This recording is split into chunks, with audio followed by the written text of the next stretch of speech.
Welcome in, and how's it? Welcome to the second night of the Season 20 SFL Rookie Draft on YouTube. I'm Chris Curtis, and I'm joined by, an esteemed panel. Different than we saw last night with Jacob Clear. We've got a whole new set of opinions on the staff tonight. First, to my right is going to be one Nate Hall. Nate, how you doing? I'm doing wonderful. Awesome. The next to him is going to be the SFL's resident trash panda. From the Vancouver Legion, it is Michael Percoco. How's it going, sir? Good. How we doing? Doing pretty good. And then Chad Rowland from the Indianapolis Ramblers joins us for the last panel spot tonight. And welcome into you, sir. Thanks for having me, Chris. How you doing tonight? Doing pretty good. We will waste no time in getting things rolling today. We've got a total of 27 picks to be decided on this evening. And first up, DC Dragons are on the clock as of now.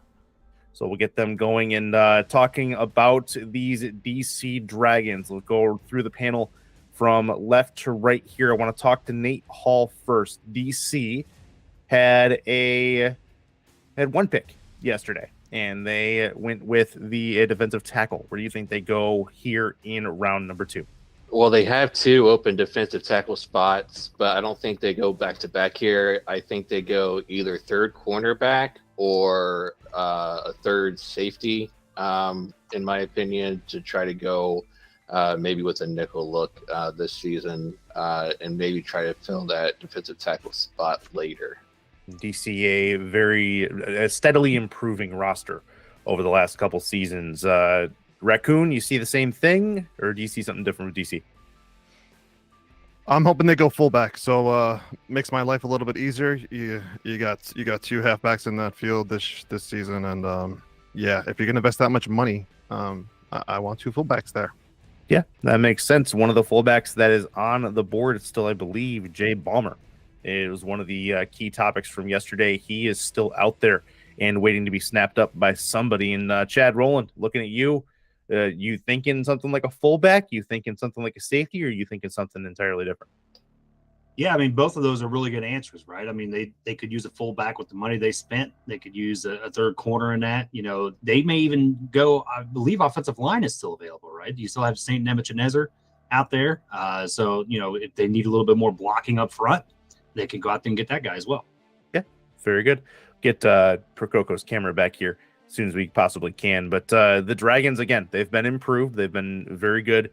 So they were very good last season. Ended up getting a couple of wins. But that if you ask them, they'll tell you that they probably weren't better than some of the teams they beat, or contrary to the opinion of a lot of those in the SFL media themselves. But a decent team, and can only get better by adding other pieces. So good stuff happening in our nation's capital. That being said, let's go ahead over for the first time tonight to Commissioner Cameron Irvine. He's got the pick for DC. Cameron, it's all yours. Thank you, Chris Curtis. Good evening to all of you. With the 29th pick in the SFL Season 20 Rookie Draft, the DC Dragons select fullback Jay Baumer. There he is. The 30th pick, that is Mexico City. You're on the clock. Aztecs are on the clock. What we'll do is we'll talk about the current pick, and then we'll talk about the next pick. And Jay Baumer, it was one of the touted individuals. Good teammate. Everything we were seeing about him was positive. And Nate, actually, no, I'm going to go to Percoco. Percoco, you mentioned fullback off the hop. Let's go to you first for your assessment on what you were seeing and what they did right. He's a very motivated individual. He was with me in Madison, and he was someone who was always in my ear, motivating me to work on a game plan at 1 o'clock, 2 o'clock in the morning. Yeah. So I hope he brings that energy to DC, and it's a great addition. To that backfield. There was rumblings, Nate, that Jay Baumer may have wanted to potentially move to tight end, decided to stick to his guns, went fullback. How difficult is that to do? Because tight end was definitely a position of need for a decent number of teams. There weren't that many on the board. That would have altogether guaranteed him a draft slot, no? Yeah, I think so. And now that you mentioned that, any other teams later in the draft who's looking for a tight end, there's only one fullback left on the draft board right now. So they're probably going to be looking at trying to fill that sooner rather than later so they don't miss out on that draft pick. Fair enough. Fair enough. And then Chad, good pick from DC. You can also work on talking about Mexico City if you're ready to do so.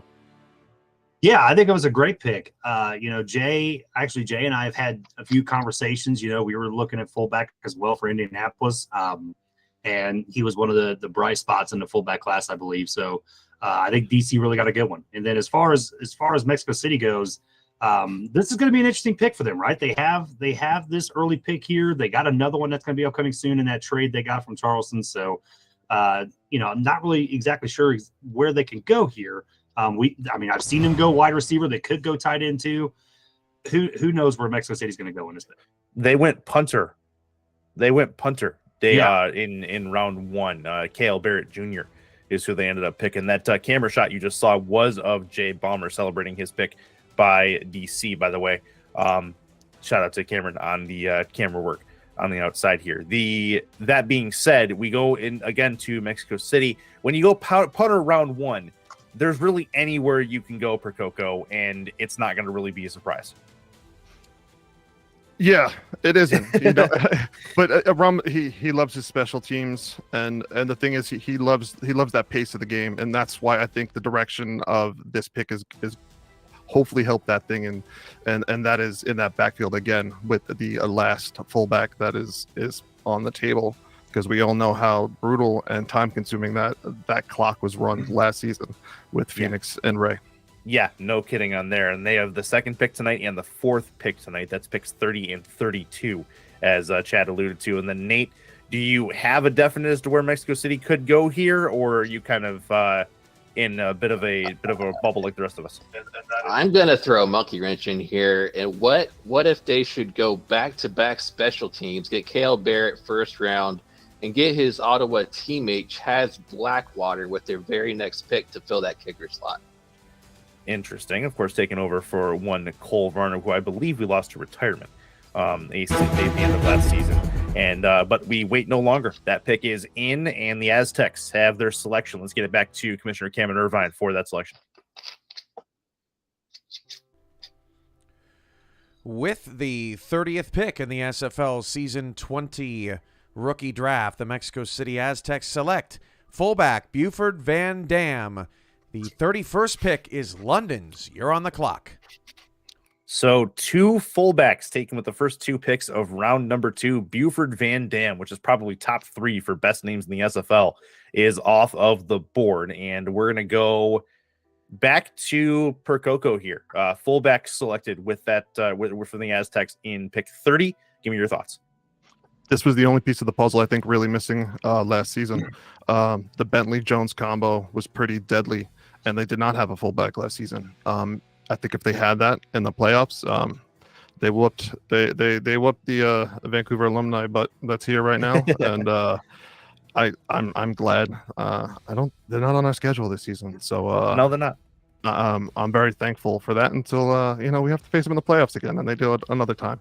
That's always an interesting scenario for sure. Yeah, but great pickup. This is exactly what I thought they should go, and I'm amazing team again from Ramos. Oh yeah, they don't mess around. There's no doubt about that one. London, however, went with a linebacker in their only pick from the first round. And I want to talk to you, Chad, about where they go with the 31st pick potentially. Yeah, they were able to get Jake Crease to fall in her lap, and I think that was a phenomenal pick by Johnny Pickler and the gang. I think in this pick, I think it's either going to be fullback or you're going to see offensive lineman. Right? They lost Tiberius Bovine to Queen City this past season. Yep. So needing somebody to block for Robert Merrill is going to be a big key, right? Whether you get that on the offensive line or you get it through the fullback. But my guess is it's probably going to be a fullback right here. Yeah, very well could be, as we get a preview shot of Cameron Irvine in his window. We do, because yes. London has been sniped. Fullbacks are gone. That's what they needed. London is forfeiting pick 30, or 31 rather. Mexico City is back on the clock at 32. Okay, so nothing doing on London. Yeah, Buford Van Dam was the last fullback available to be selected. Now that he's off the board, London in a bit of a tough spot. But Mexico City back on the board, and so they end up with 2 consecutive picks. So let's talk again about the Aztecs. Nate, will come to you. They just took a fullback. Is this where they potentially go kicker? I think this is where they could go kicker here, or if they don't want to go kicker here, they could go offensive lineman, but to help out the blocking for Phoenix and Ray. But I think they would go kicker here before they try to get on the offensive line. Trash Panda, you agree? Yep. I'm thinking Juniper Belson. Someone else. I'm not promoting my guys, but in Madison, one of the highest rated kickers, steady, was there every week, and pretty much, what Ramos looks for are guys who are there and working every week along with him. Okay, fair enough. Any wrinkles to that, or are you thinking putting foot to ball is the priority right now for these picks? Yeah, Chad? foot to. Yeah, this is a priority, right? You got to go out and get your kicker. I said it during the call on the championship game. Juniper Belson was one of the consistent top kicker in my mind. So I think this is the spot he needs to go right here. Okay, so a couple of different kickering opinions as far as who may go in this spot, but all three of you agree that boots to footballs should be the priority to take the spot that Cole Varner left vacated at the end of last season. And obviously there's a whole different look to the Mexico City offense and really their team in general, as they've also welcomed Mike Daggs into ownership as far as that team is concerned. So good stuff all around from the team south of the border. They've been a consistent group at or near the playoff picture in a lot of seasons. So good stuff from Ramos and company on that side. I believe we're just about ready to go here. We'll get confirmation, but nothing as of yet. But a good first round yesterday. Some surprises. Real quick, while we wait on Mexico City, give me, Nate, your biggest surprise that you saw out of round one. My biggest surprise out of round one. Actually, I'll come back to you on that one, and I'll let you go to Percoco. I'll give you one of my biggest winners. I actually think the Vegas getting Prince Wonder, really high speed wide receiver, someone that was really I built for Baltimore, and got him early. Great job by them. Good. Chad, I'm going to come to you after the pick to talk about this next selection that Cameron Irvine is going to give us from Mexico City. With the 32nd pick in the SFL Season 20 rookie draft, the Mexico City Aztecs select kicker Chaz Blackwater. The 33rd pick, that's you, Denver. You're on the clock. Nightwing's on the clock, and I lied. I'm not going to Chad right away. I'm going back to Nate. Nate's the one who picked Chaz Blackwater as the selection for Mexico City. You were right, sir. What'd you see him versus Juniper? Well, I mean, just the obvious fact that they were teammates in the minor leagues, both playing for Ottawa. I think Ramos wanted to keep that camaraderie between the minor league players with the new major league team, with their special teams unit. And I think they got a slam dunk pick right there with Chaz Blackwater to get their kicker in here with this 32nd pick. I like it. Percoco, any thoughts on the kicking selection? If not, you are free to move to Denver. No, I mean, Chaz, he was an active guy. He was a good guy. Again, we had a good crop of kickers in the minors this season, so I can't see that being a wrong pick. Denver, everyone's gonna want to still say quarterback. I'm not looking at the chat right now, but I know people are gonna say quarterback. But this is probably one of the easiest choices, and at the same time one of the hardest choices, just because of alliances to his SFLM minor team / FL affiliate in the Swarm. So there's little things going on in the background there. Interesting decisions there. They went defensive end and they went kicker with Robert Brady and Ye Verity a night ago. Type attack still out there on the board. Mm-hmm. Hard to believe. He is I can't believe in a draft and a half that he has not been picked up as of yet. And maybe today's the day, and maybe Denver's the site. Chad, any insight on that, or where they may be going? Yeah, I agree with Percoco. I think this is where you got to take type attack, right? This is a guy that not only comes in and immediately makes your team better, but he's also somebody that can make your team better off the field, right? He's done some scouting for Atlanta. I'm assuming he's probably learning to chiz and them guys. So this can be a valuable pick on and off the field, and I think this is now it's time to pull the trigger. Yeah, it's hard to believe that Patek would go to Atlanta per se because they still have a quarterback over there. So interesting thought process. Percoco, you guys go for it. I'm not saying now. I'm just saying Dynasty hasn't been as active in League Chat as he has been in previous seasons. So you never know what's going to be happening in future seasons. Is Percoco onto something here? Interesting selection. Nate, your thoughts?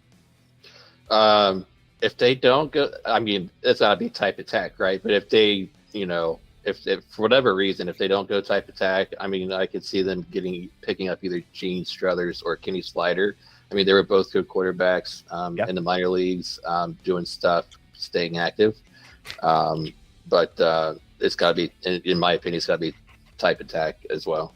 Yeah, Kenny Slider, another one that was a draft snub last season from Lincoln.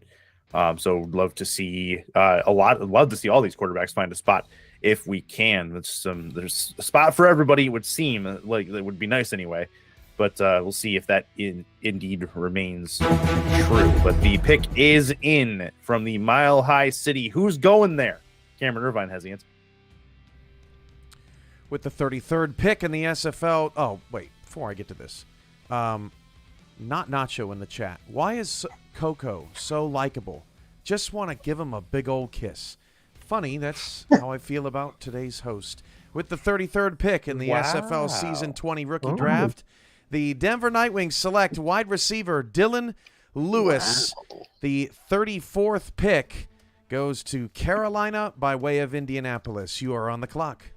Okay, so the Skyhawks are on the clock here. Dylan Lewis, wide receiver, taken to Denver. Type attack and the rest of the quarterbacks still on the board. They go wide out in this spot. Chad, I go to you to talk about the Dylan Lewis pick for Denver. I mean, it's not a bad move, right? I mean, obviously, there's only two spaces that have quarterbacks left, right, in Denver and Queen City. So you really can afford to build up your roster to get where you want. Then if you already know between the teams who's going to take those quarterbacks, you can wait till your very last pick. So, getting that wide receiver 4, somebody that can build up, they can go back into the minors. Dylan Lewis has some flashes of some really good games, during the SFLM season. So I think it's a great pick. Fair enough. Percoco, I go to you. You can either talk more about the Dylan Lewis pick or talk about the Skyhawks, see what they're thinking for this next selection. I know a couple of teams were interested in Dylan. So Denver actually sniped somebody in this second round that a couple teams were hanging on, waiting for. And Edward Carr, I mean, they got two close picks coming up here at 34 and 37. I don't know where I heard it. I heard that they might need a linebacker. I don't know if a linebacker said it on a show directly, but I'm just going to go with linebackers because, hey, it's easy money. Yeah, fair enough. Fair enough. But rather be technically correct because it's the best kind of correct. Nate, your thoughts on Carolina? You can also talk about Denver if you like, but talking about Carolina, where do they go as well? Well, they went second tight end first round, but they got. I would think they would have to go linebacker here with this next pick as well. Just judging off of what I'm seeing on their team needs, I think that's a pretty safe choice at this point. Okay. So everyone thinking linebacker from the panel. Nay, they went first tight end yesterday.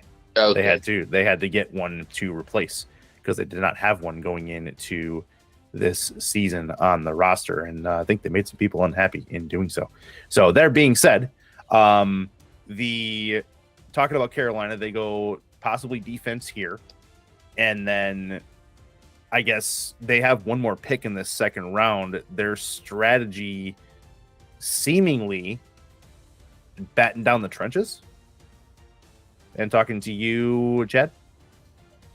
Yeah, I mean, it could be. They do have a full defensive line.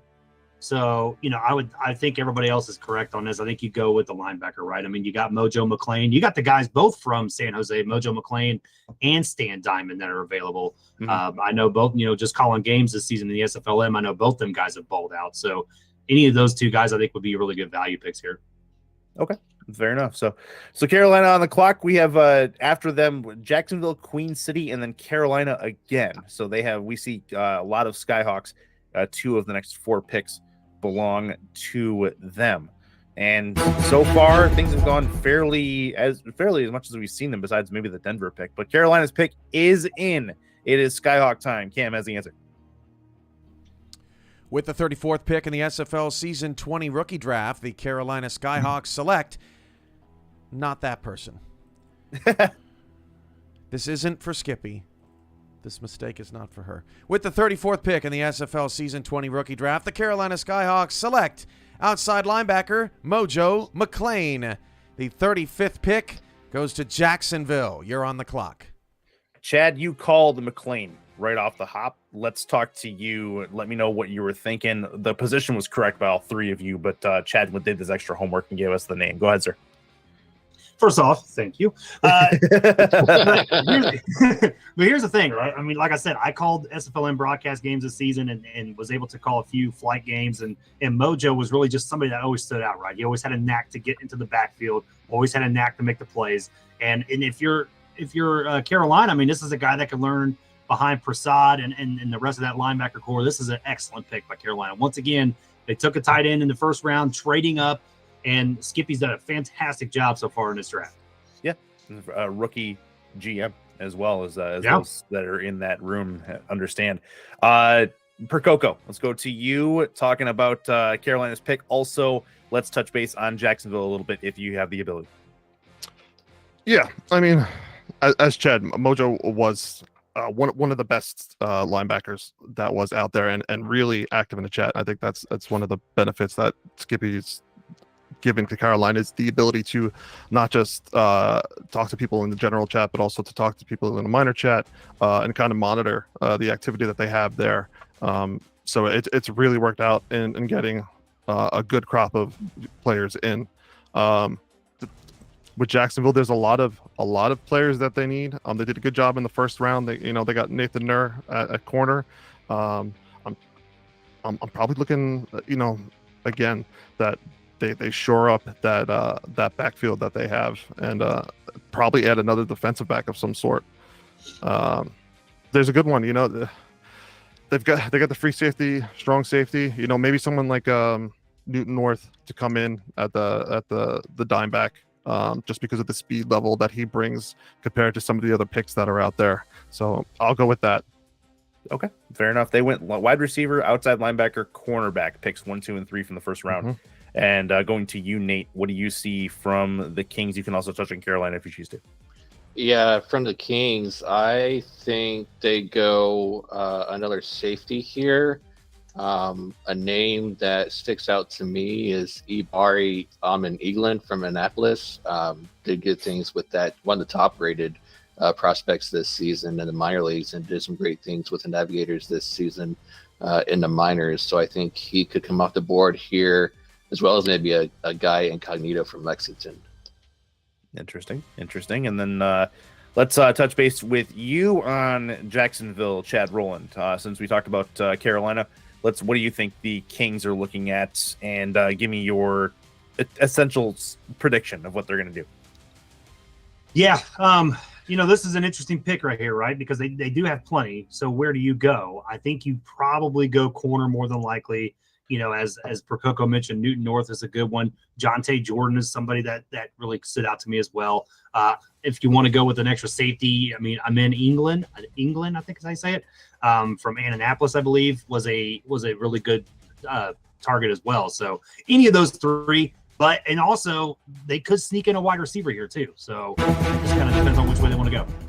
35, 42, and 46 belong to Jacksonville on the board. Their 35th pick overall is in. Cam, take it away. With the 35th pick in the SFL Season 20 rookie draft, the Jacksonville Kings select wide receiver Goldie Morrison. The 36th selection, that is Queen City. You're on the clock. Queen City on the clock for one of their 6 or 7 selections. I think it's 7 in the second round. Chad, you called wide receiver. So because you did your homework, I get to pick on you again. go ahead and give me your thoughts on their selection of Goldie in this spot at 35. Yeah, Goldie, another target that came in from Indianapolis, right? Really had a decent season. Somebody that's really got the skills to be a good, he's going to become a number 3 wide receiver there in Jacksonville. He's going to be a raw prospect, but obviously with the top end speed and stuff, I think he can still make the plays. And he's going to get plenty of time to learn and grow in that offense. So I think it's a pretty good pick here. As someone who lived in the third slot or in the slot for a couple of seasons, I know exactly how Goldie's going to feel in that particular spot. Percoco, let's talk to you, wide receiver for Jacksonville. They could have gone kind of anywhere. I think you were thinking corner, but wide receiver, not a bad selection either. What do you think? I mean, this is a team that's building, and just like QCC, there's going to be multiple. There's Goldie. Oh, okay. I was going to say with a Goldie. That looks like exactly. James. Got a golden doodle. James Klein with a Goldie is what we're looking at right there. He's got that winter beard going. Yeah, right. So yeah. So I mean, these two teams really are building up these seasons. So there's going to be multiple directions they go. It's again, it's the value.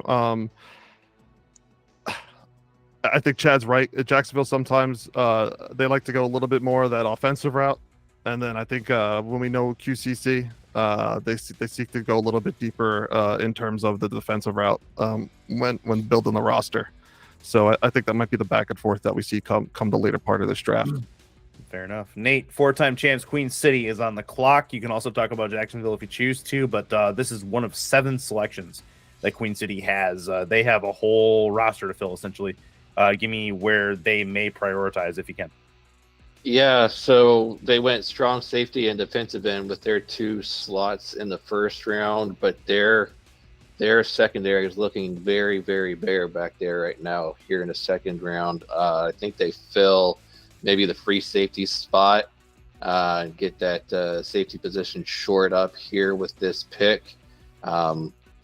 Maybe an Ibari Eglin, I'll throw that name out there again. Maybe he goes here with this pick, or Guy Incognito. One of those two maybe goes Queen City here. Okay, 4-time champs have a lot of roster spots to fill. They are almost essentially certainly poised to be one of the least experienced teams in the SFL as far as what they put on the field in season 20. No, I don't think there's anything to combat that at this point. And Chad, would you agree on Queen City? You think, the secondary is bare. Do you think they prioritize Iman, or do you think Ibari, or do you think they go somewhere else? Yeah, I think they got to focus on that secondary, right? I mean, I think you could weigh a little bit on the defensive line. They need to focus there as well.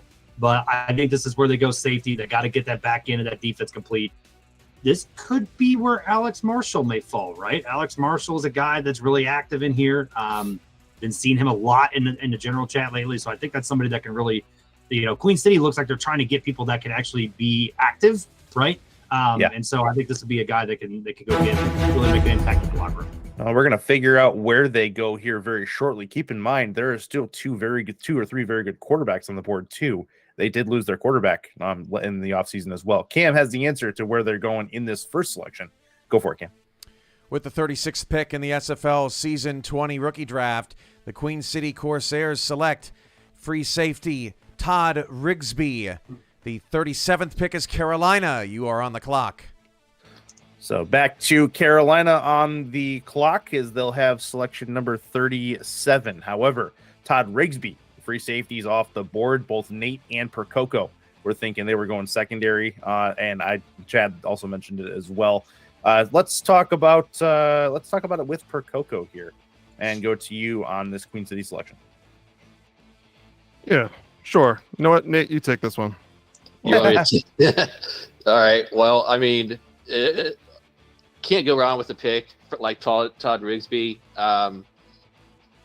He did a lot for Lexington this season with the minor leagues, all over the field for that squad, and really can't say anything bad about this guy. Definitely got a good pick here. Okay. Chad, your thoughts on the free safety selection instead of going with, you mentioned, secondary before defensive line. Seems like that's their thought process too. Yeah. I mean, it wasn't going to be Alex Marshall, I guess. So, but they did get Todd Rigsby, the 6'2", 196 free safety. He's got some top end speed. He's got some really good cover skills. And he's a really good tackler, right? Free safety normally builds up that other stuff first, but this guy's a really good tackler, a top end tackler. So he's going to be able to make some plays on the back end of that defense. Should be able to help with the top end speed to get to running backs to get to the second level as well. With a young defensive line, that could be something to keep an eye on. And then back to you, Percoco. We can talk about Queen City, or if you want to talk about Carolina again and where they could go with their last selection in the second round. Sneaky car. All right, so we take a tight end in the first, and then we take a linebacker. Looking at their lineup, I'm thinking that they take a fourth wide receiver here. Okay. They really like to throw the ball. They like it's really weaving in and out of those offensive sets. They have 3 wide receivers right now and the 2 tight ends. The heavy, wide. So I'm looking for a fourth wide receiver. Okay. Fair enough. With the addition of Chase Earl in the offseason, maybe they go and try to add another weapon to the offensive side of the ball in the wide receiver spot. Very well could be. And then Nate, your thoughts on potentially a wide receiver in Carolina? Maybe they go somewhere else. What do you think? I think they do go fourth wide receiver here. We're starting to see wide receivers coming off the board with only a couple left here on available. So could we see a Dylan Lewis from Madison go here? He's already Okay, or already did. That's right. All right. Yep, there's only a couple left. So I mean, if they want a wide receiver, they better pick one up here. So. Yeah, fair enough. See where they end up going. Carolina trying to get their pick in. See if we have that here very shortly. But Queen City, we'll talk about them in a second. Let's go back to Carolina as we have the pick in, and Cam has the call. Go for it. With the 37th pick in the SFL Season 20 rookie draft, what's up, Chad? What you doing, Trying Chad? to do offensive line. Go ahead. What has happened? Pictionary in the second round. With the 37th pick in the SFL Season 20 rookie draft, the Carolina Skyhawks select free safety Ibari Eglin. The 38th pick is DC's. You are on the clock. Ibari off the board. Carolina shoring up the secondary instead as the safety spot was open for them. They get their selection, and we go to Nate. I'm going to pick on you first this time. Give me your thoughts on Ibari, and that's Ibari right there. He's celebrating a bit. Yeah. He loves to be a Skyhawk. Oh yeah, definitely. He's you can see the excitement written all over his face there in that video shot. Ready to be a Skyhawk there, ready to play some ball in that secondary for Harish and Skippy and the rest of them over there in that defensive backfield. You wonder if that beard is aerodynamic. Oh, it may certainly be. I aspire to have one that long someday, but we'll see. But no, they got a good pick with Ibari. Definitely a good safety. Did a lot with the minor leagues this season, and had a knack for finding the ball wherever it was thrown. It seemed like anywhere you see the highlight package coming up here. It seemed like anywhere the ball was thrown by the opponent's quarterback, he was there to either knock it away or take it away, and he's gonna find a good home there in Carolina.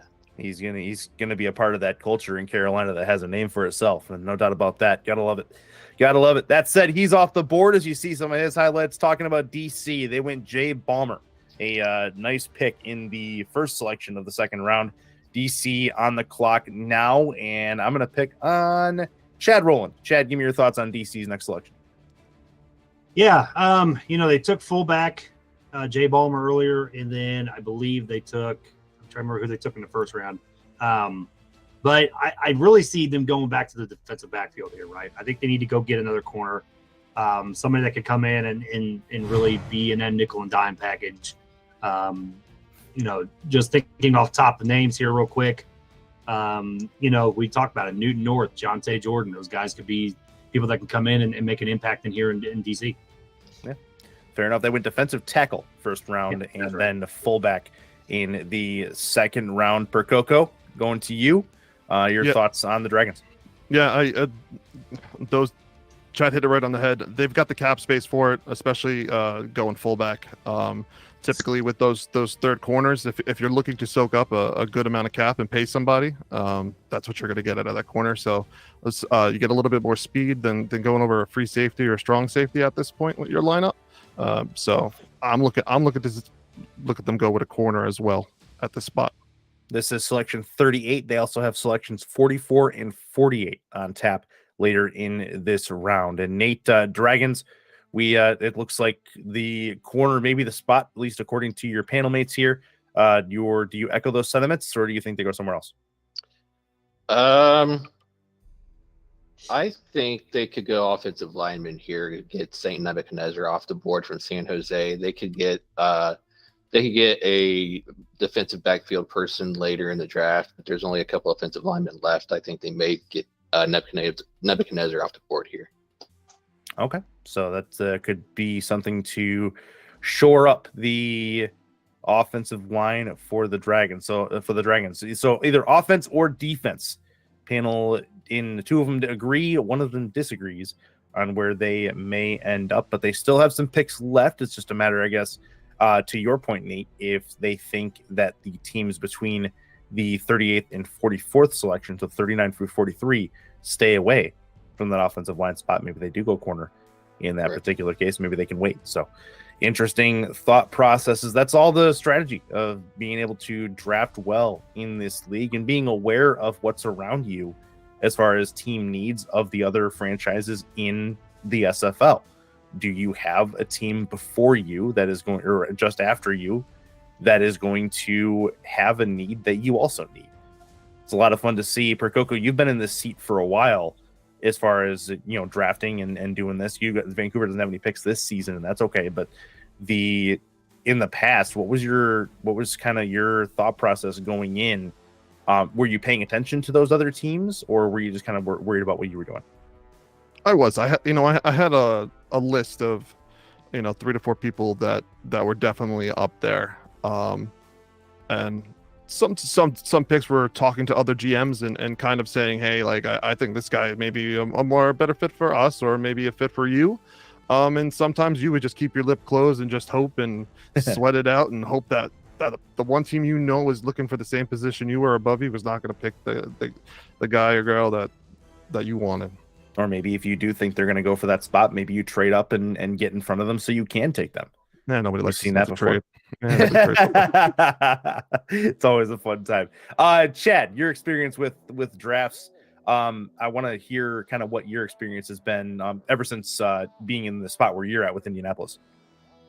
Yeah, ever since being here in Indy, it's kind of nice. I can actually take a step back a little bit, right? Chris Britton has done a terrific job being our GM so far. He was a first-year GM last season, and really stepped up this season and really handled everything, right, as far as the draft goes. So I got to give him all the props. I'm just here. I'm just a pretty face, I guess. So, but yeah, he's handled mostly everything. So I'm very proud of what he's done so far. I like it. Pick 38 is in. Dragons have it into Commissioner Cameron Irvine. Back to you, sir. With the 38th pick in the SFL Season 20 rookie draft, the DC Dragons select strong safety John Patrick Levine. Charleston from Mexico City is on the clock with pick 39. All right, 39 belongs to the Charleston Predators, so they're going to get theirs underway, but they went safety talking about the Dragons, and I want to go to Nate. You're nodding over there. You were thinking originally offensive line, but secondary not a bad selection either. No, it's not a bad selection. The other two panelists had safety or secondary member, and they were right on the head. And you mentioned it, and maybe they thought that they could safely wait until a few picks later to pick up that offensive lineman, if they even go offensive lineman in this draft at all, because we've seen sometimes teams won't go that direction and not pick up any offensive linemen and short of other positions.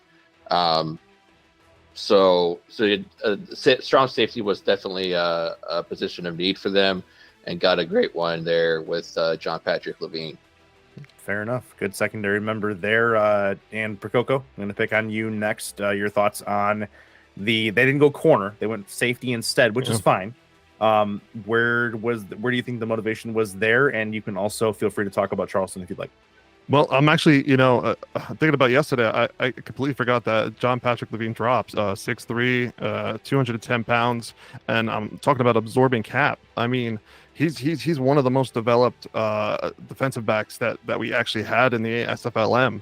So this is a great pick for DC because he pretty much goes in there, and he just has to work on a couple tackles, and he's a fit right away for that club. Immediately being able to make plays in the secondary for DC. Absolutely. Chad, your thoughts on Levine's pick, and then you can talk about the Predators if you're ready. Yeah, I agree. I mean, this guy has got the build like TJ would like at Baltimore, right? He likes all of his secondary members 6'3", so he's the perfect height.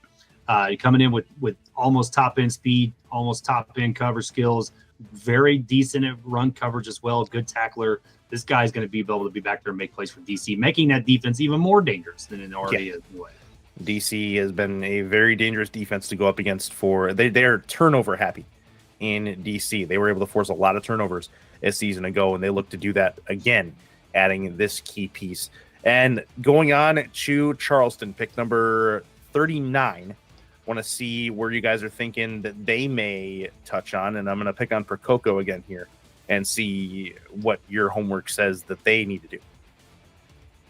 I don't know who's the GM over there. He might, he might be someone that we might know. So I might have information on where they might go.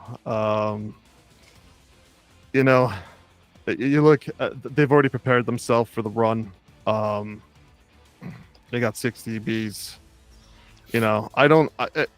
We may say Nebuchadnezzar, but again, it's a little strange to me that at this point, no one has gone out and gotten Nebuchadnezzar. So I think there might be something there that we haven't seen. I'm going to say there's no one available for the swap to tight end. So I'm going to probably say a wide receiver. Okay. It's in. Oh, look at that. The prediction is in, as is the pick. We'll see how much the homework worked out. Cam, your call is yours. I believe this is the 4th straight draft pick that I have had to decrease the font size on the graphic to make the pick. With the 39th pick in the SFL Season 20 rookie draft, the Charleston Predators select offensive guard Saint Nebuchadnezzar. The 40th selection is Denver's. You're on the clock. Trust your gut, Prococo. Right. It's just weird. It's weird. All right. So Nebuchadnezzar is off the board, and talking to you, Prococo, give me what Charleston is seeing over there with him and getting him into that spot. Some teams doubt the value of offensive line. I feel like if we expanded the rosters, maybe one more spot, then someone like Baltimore would probably put someone on their offensive line. The fact that someone was there at this spot at offensive line is crazy to me. So Charleston gets a steal. When would we ever think that an offensive line would be there in the second round in this league for somebody to take? I like it. I like it. Nate, they went offensive line, and Denver is back on the clock. You can feel free to talk about them and possibly type attack watch on that side of the ball. Yeah. Denver might go quarterback here. I still think they may wait, but I think they got to shore up that quarterback here with this pick, in my opinion. But yeah, I mean, Saint Nebuchadnezzar, I think he was either, if not the last, but maybe one of the last offensive linemen to be chosen in this draft. They didn't have anybody on that offensive line up to that pick. So it might, running through that scenario, it only made sense that they went that route and picked him up before somebody else did, to make sure that they had him underneath their, in their roster. Fair enough. Type attack, Kenny Slider, just 2 of the decent quarterbacks that are available out of the SFLM. Both of those gentlemen have 2 seasons of experience in the minor league. And Chad Rowland, do you think that Denver potentially goes that way, or do they have something else in mind, do you think? Nah, they got to go this way. This is their last pick Yeah. in the draft, so they have to get quarterback here. The question is who, right? And like I think we're all in agreement here. I think it's probably type attack. He just adds too much value off the field not to be the first quarterback selected. So for me, it's type attack. If not, then I'll have to question what's going on over there. For Coco, you in agreement? Yeah, I mean, I think type attack is probably the best value out there. I mean, I'd be scared if we were to pick him. You know, I would be. I don't know what would happen in seasons to come. But again, you build the foundation around it. Ty's a good guy, and he's definitely worth being the first quarterback to come off the field. But besides that, I think King is a good pick. Thump's a good pick. And again, we've had a couple of guys that have been in the minors for a couple seasons and show that they will progress and stick around. May not be as vocal, but they will stick around and progress season in and season out. Yep. Well, now the pick is in, so we'll see exactly where they decide to go. Is it a slinger? Let's go find out. Cameron Irvine, it's all yours. With the 40th pick in the SFL Season 20 rookie draft, the Denver Nightwings select quarterback Gene Struthers. The 41st pick is Indianapolis. You're on the clock. All right. So, Chad, no disrespect, where we're going to leave you off the opinion of your own pick until after the pick is selected. I want to talk with Percoco. Gene Struthers is now off the board. They did not take Patak or Kenny Slider. Denver has made their selection. That's who's slinging the ball for them. Listen, Gene, as I was saying, we have people down here in the minors that we know have been here for a good amount of time and that are going to stick it out. And that's one of the things that you always want to see from your quarterback. And he comes in. He doesn't need much, really, to be caught up to other quarterbacks in this league. He's in a good system, 6'6", 225. Yeah, Denver knows their builds, and I think they just want someone who is there and sticks around. And Gene has showed that he's waiting for that spot. So, okay.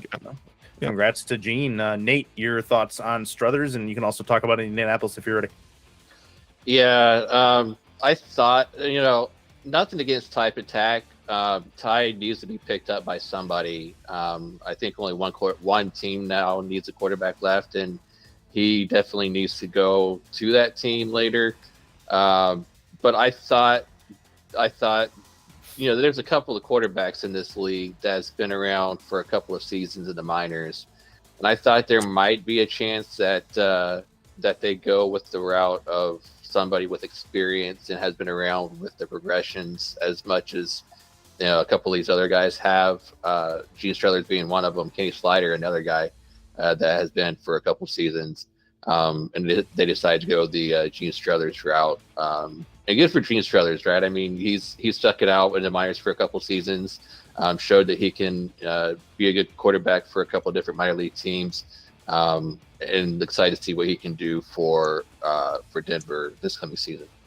Okay, just about 3 minutes left on the Ramblers pick here, and then Nate, I'm going to come back to you to talk a little bit about Indianapolis here. Do you have a thought on where they could go? Your panel mate excluded, because he's obviously talking to his GM. Right. Let's pick your brain and see what you're thinking about them. Well, refresh my memory where they went the first couple of rounds. Your Indianapolis Ramblers went with the Wide receiver. Receiver. Then we went corner, and then we went offensive line. Do they get kicker here? Because they have a need for a kicker here on an open slot. So I think maybe with this pick we'll see a special teams player coming off the board. Okay. Percoco, thoughts, concerns? Actually, hold that thought. Let's go to Cam, and then we're going to go right to Chad. They're not getting a fullback again. With the 41st pick in the SFL Season 20 rookie draft, the Indianapolis Ramblers select kicker Juniper Belson. The 42nd pick, that's the Kings from Jacksonville. You're on the clock. So, respect to Nate for getting it correct. Chad Rowland, I want your thoughts as far as bringing in Juniper and getting the foot sniper that is Juniper Nelson. Yeah, I mean, I kept saying it all throughout everything, right? Even on the call with the SFLM game and everything else, Juniper Belson's the consistent best kicker in the draft. Yeah. And we just got him, right? So we got, one of the best wide receivers, we got one of the best offensive linemen, we got one of the best corners, and we got one of the best kickers. We just won this draft. I mean, in my mind, I think no, but seriously though, Juniper's a great guy. I mean, he interviewed really well for us. Just on and off the field, he seems just like a fantastic guy. He's really going to come into this locker room and really help bring this culture back up to what it needs to be. So very excited to have him here. Good. That's a very happy owner in Chad Rowland, no doubt about that. We're gonna go to Nate, then Percoco. Nate, your thoughts on Juniper? You had the position correct. Give me your thought process, and then let's talk about Jacksonville. Yeah, Juniper being one of the kickers that is like Chad said, consistent in the minors this season. One of the best that there was down there, and they got themselves a great player there with the Ramblers. As far as where Jacksonville might go with their pick here, may we see them go with a halfback with this position?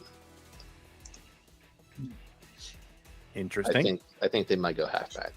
Okay. Put somebody on the ground, see what they can do with that. Percoco, your thoughts on Juniper, and then your thoughts on Jacksonville, see where they go. All right. Juniper is a great guy. Probably came to me and I got to develop him just like a chance to win in Vancouver. That's always one of the fun things is guys when they come in and say, hey, what should I do? And you just tell them and they're like, all right, this is fun. Do I need to do anything? Like, should I change anything? Because this is working. And I'm like, no, just keep doing it. If it's working, I can buy a change. Yeah, right? I'm like, yeah. And if I saw something, I would tell them. Listen, Jacksonville wants a lot of pieces. Yeah, sure. I mean, we're going to go the fullback route. I don't want to say his name because I'm still crying from what he did to me in the SFLM playoffs. Well, So- this is the second of 5 picks for Jacksonville in this second round. So they still have some pieces to put where it needs to go. Chad, gonna drop the conversation of Juniper for a second. Let's talk about Jacksonville. Yeah, I think here this is not where you take the running back right now, right? I mean, you're the only. I mean, there could be 2 back systems coming into play, but I just think that this is where maybe you go and solidify that 4th wide receiver. Right? They got 3 wide receivers. They got a tight end. There's no tight end too, so this may be where Joseph Budette goes. That way, they can go ahead and get that done and over with. But as far as I'm concerned, I mean, they can go linebacker here too. Stan Diamond could be somebody that could come in as well. Those are my 2 spots. Okay, there is Queen City, DC, and Mexico City before Jacksonville picks again, which at that point maybe they go running back at that point. But we'll see where they go first with the 42nd selection. That is in, and back to Cam we go with that pick. With the 42nd pick in the SFL Season 20 rookie draft, the Jacksonville Kings select cornerback Ricky Robinson. The 43rd selection belongs to Queen City. Once more, you are on the clock, Corsairs. So Nathan Nur was also a cornerback selected by Jacksonville in the last pick of the first round. They go with a second corner here, Ricky Robinson, off the board, and he's got himself some highlights for us as we take a look. And I'm going to go with actually, let's go back to Chad and talk to him about the cornerback pick here. Yeah, this is another guy that really stood out this past season, right? I was able to be fortunate enough to call the game the other night with Cam, and I kept saying about how Ricky Robinson's that small stature guy, 5'11", 198, but man, he can lay the wood, right? The tackling ability needs to come up a little bit, but he just makes plays, right? It just makes plenty of plays. So I think this is an excellent pick here for Jacksonville. A 5'11", believe it or not, isn't actually that short. Sometimes someone say it's short for a corner, but And if you got the jumping ability and the top end speed to be able to make up for it, then Yeah. it works out. 5'11" is definitely a worthwhile height at that position. And talking to you, Nate, they went secondary here. They have a couple of selections between now and their next pick where they could go running back if they are available. Right. What do you think the process is here? I like the pick, 5'11" safety reminds me of some other guy that I know, yeah, definitely got himself a good pick with Robinson. Looking forward to see what he can do in their defensive backfield. Just looking at some of these highlights, he can definitely get some hits going, snag that one-hander interception, and yeah, it's going to be exciting to see what he can do for the Jacksonville in season 20. Yeah, Albuquerque Adams, sad to lose him, but Jacksonville glad to get him. No doubt about that. Let's talk about Queen City. They have a whole host of picks left. This is their second pick of the second round, their second of 7. And Percoco going to talk to you about the Corsairs, 4-time champs. What do they focus on with a whole secondary to fill? Did they pick up a linebacker today? They picked up a safety, I believe, earlier. They did, right? All right. Yeah. See, there's gonna be a fight for another linebacker at some point here between QCC and Jacksonville. And I think it's gonna be the first one to bite. I have to believe that one of these guys wants a linebacker. Jacksonville a couple seasons ago had a really soft linebacking core. Michael wasn't very good at his job. I'm just kidding, Mike. But again, there's a lot of guys who have really high tackle, really high strength currently in the SFL. People like I'll just like Periwinkle is someone that I'll bring up. I know TJ Harper was picked up yesterday by Jacksonville, which is a great addition. But I think getting that other outside linebacker would be a huge advantage to one of these teams. Fair enough. And then talking to you, Chad, about Queen City, they've got, like I said, a lot of spots to fill. Do they have anything other than secondary to try to attack here? Well, quarterback.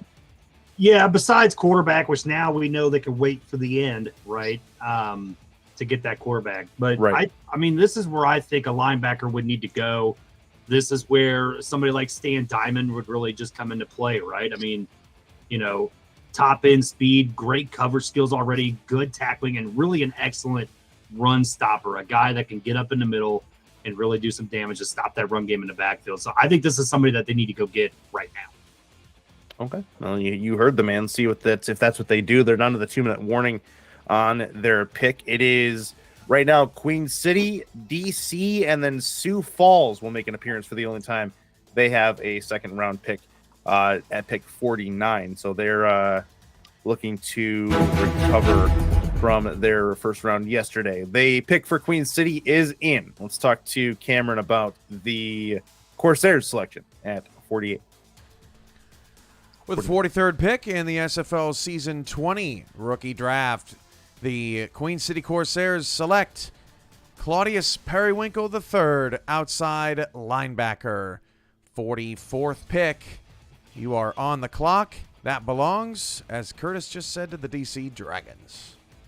All right, so Periwinkle is the pick, and Roland, because you were correct, you get to go first. He was wrong. I was wrong. I said wrong. Diamond. Right. Who said Periwinkle? Where my Chris Curtis plays? Let me just. Curtis was wrong. Curtis was wrong. It happens. All right, whoever was right, go ahead. Periwinkle. Yeah, I mean, Chad was also pretty much on the money when it came to the two top linebackers that were up there. Periwinkle missed 2 games and was one of the top tackle leaders in the SFLM this season. Just pretty much, he's lacking a little bit in cover skills, but I mean that was a little bit by design where he wanted to stuff the run, and 90 tackle, almost max run coverage. Speed, agility, almost maxed. He's going to be a threat at that third linebacker position, typically where you see these guys, that second outside linebacker. So I like it. Linebacker off the board, Nate. Haven't talked to you in a minute. I'll bring you back in. Talk about Queen City's selection here. Their second of 7 total picks, and then DC on the clock, where they would go for their third selection of the second round. Well, we know that Queen City has to shore up that defense. They have a lot of open spots on that defensive side. You know, they could have went secondary with that pick, or they could have went another a linebacker, which is what they chose to do. And Periwinkle III is another pick off the board that they can't really go wrong with. He was, you know, a good linebacker in the minor leagues, and can't really see how they could have gone wrong with that pick for them. As far as DC, yeah, I'm not sure where they might go here. Maybe could we see another wide receiver go off the board? I don't know, but that's where I'm going with this pick. Maybe another wide receiver. Okay, fair enough. This is actually their third selection of the second round. The first one was a fullback. They went Jay Baumer on that side. So yeah, lots of possibilities for DC in this spot. They have one more selection in this second round at pick 48 here shortly. So that's something to keep an eye on. So maybe they decide to prioritize. And I'm going to go to you, Chad, with where their prioritization may lie. Yeah, I believe they got one defensive tackle in the first round, if I remember correctly. They've got to get another defensive tackle, right? What I'm looking at is somebody like an Anthony Robertson, for example, maybe even a Jason Bourne. I don't think I've seen Jason Bourne's name called yet in this draft. So somebody that was projected really high in the mocks. Yeah. As far as I saw up to 2. Jason Miller was actually predicting him at 2. But I could see him falling right here and DC getting a great value pick in the back end of the draft with Bourne, if that's the case. Yeah, that's a good thought. He was mentioned 1, 2, or 3 in a lot of cases. So would like to maybe see him get into a spot here. Sometimes it's not a matter of where you're drafted; it's a matter of getting drafted at all. Talk to Ty Patak and Kenny Slider about that. That being said, the DC Dragons putting their selection in here in short order. But yeah, the thought process here, a couple of differing opinions per Coco. Let's let you try to split the difference and see which way they go. Yeah, I mean, season 17, 18, and 19, DC has run with 4 defensive linemen. Granted, they have also run 4 wide receivers, but this is the first season that they were going to be going to 2 backs in the backfield. So with that being said, they're probably going to go with a little heavier of a mindset. And I think Destro is still going to try to keep that defensive core intact and keep pressuring the ball like he always has. So I think a defensive lineman here.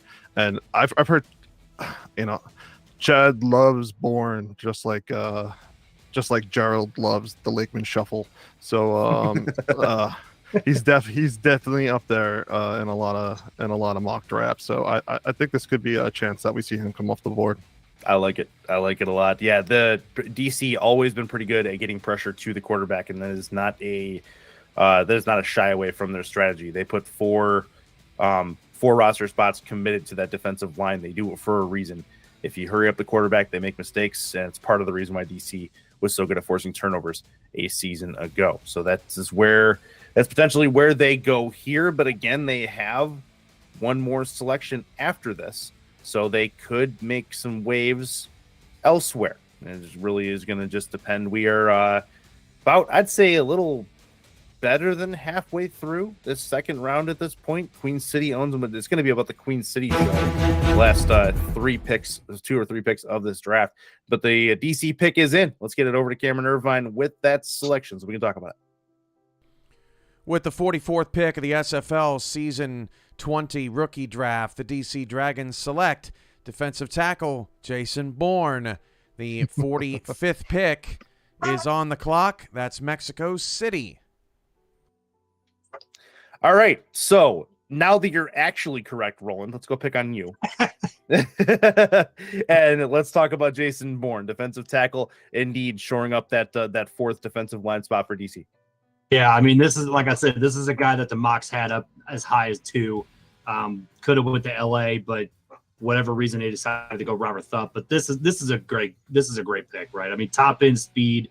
He's got good strength. He's got good pass rushing ability. I mean, we see that all season long. when he was playing for Tacoma. So this is a great pick all around. I think DC so far in the second round has done a terrific job with their picks.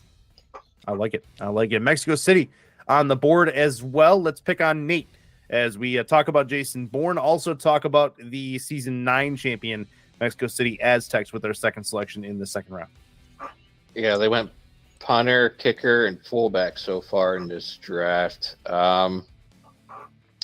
Could we see them get a 6th defensive back? Maybe could pick up another safety here now that the offensive linemen are gone. Or we could see them, they like to go 4 wide a lot too. We could see them pick up a 4th wide receiver with this pick as well. Interesting. You talk about 4 wide receivers, and Cale Barrett Jr. as a punter kind of threw me off for those SFL historians. Remember that Cale Barrett was a wide receiver for the Mexico City Aztecs, so it's something to consider from a time long ago. But the Aztecs on the clock now for pick number 45, and Percoco. Let's talk about the Aztecs, see where they may want to look, with what I believe, and it is their last pick of the second round. I hate to be boring, but I think Nate's right. I mean, Mexico City for like the past 5 or 6 seasons has run with at least 4 wide receivers. I believe it was season 18. They ran with 5 wide receivers when Ramos was testing that theory out when we had a little roster expansion. Mm-hmm. It's something he likes to do at offense. He likes to give you that, if he wants to make it slow, he can make it slow. And if he wants to sling the ball, he wants to at least have that opportunity or chance to do so. He typically will sacrifice something like we do in Vancouver, which is always that. He's not doing it this season apparently, but sacrifice like a defensive lineman or maybe someone in the defensive backfield in order to do so. So I'm looking wide receiver here. Who? I couldn't tell you. Okay. All right. Well, we'll focus on position at this point. Also, don't ever say Nate was right. Strictly prohibited in this here panel. Mexico City's pick is in. We'll see if Nate is actually correct, in which case you're all fired. Cam, go ahead. Yikes. It's getting real in here. With the 45th pick in the SFL Season 20 rookie draft, the Mexico City Aztecs select cornerback Jonte Jordan. The 46th pick, that is, sorry guys, Jacksonville, you're back on the clock. All right, so Jacksonville is back up, and your guys' jobs are safe for another pick anyway. Chad Rowland, I saw you nodding over there at Jonte Jordan. Go ahead and give me your thoughts. There he is right there, and he's loving it right there. Going to Mexico City, that's a good place to be for anybody in any position. Give me your thoughts. Yeah, and if I would have had the opportunity to talk, I was actually going to be mentioning, once again, Newton North, Jonte Jordan. Okay. Jonte was a guy that really stood out to me during the interview process, did a fantastic job whenever we were interviewing for corners. And just, with the heavier set, Percoco kind of touched on this before, you have 2 backs. Now they bring in a fullback for the first time since season 18. I think that's where that wide receiver 4 slot would have been. They substituted for a fullback. You got to go back out there. The defense has always been known to have 6 DBs. Go out there and get a guy like Jonte Jordan, a guy who's going to be dedicated to the cause. Yeah, and Ramos is nothing if not consistent. No doubt about that. So we love him though. Not a problem there. Percoco, talk to me. I see you making hand motions over there. One of the reasons that they probably lost that game in the finals is because they had 4 corners, low tackle, and their special teams unit. They couldn't handle Baltimore. I probably would have liked to maybe since they have 3 CBs, experiment either with a free safety or a strong safety out of that 6 DB spot. But again, we'll see how the season progresses. It's a good pick, good guy. But some teams like that extra speed underneath with the 4 CBs. I'm hoping it doesn't bite them again. Nate, talk to me. It's about to be the Jacksonville and Queen City show after a couple more picks. What do you got for us as far as Jacksonville coming into this spot? You can also talk about Mexico City if you want.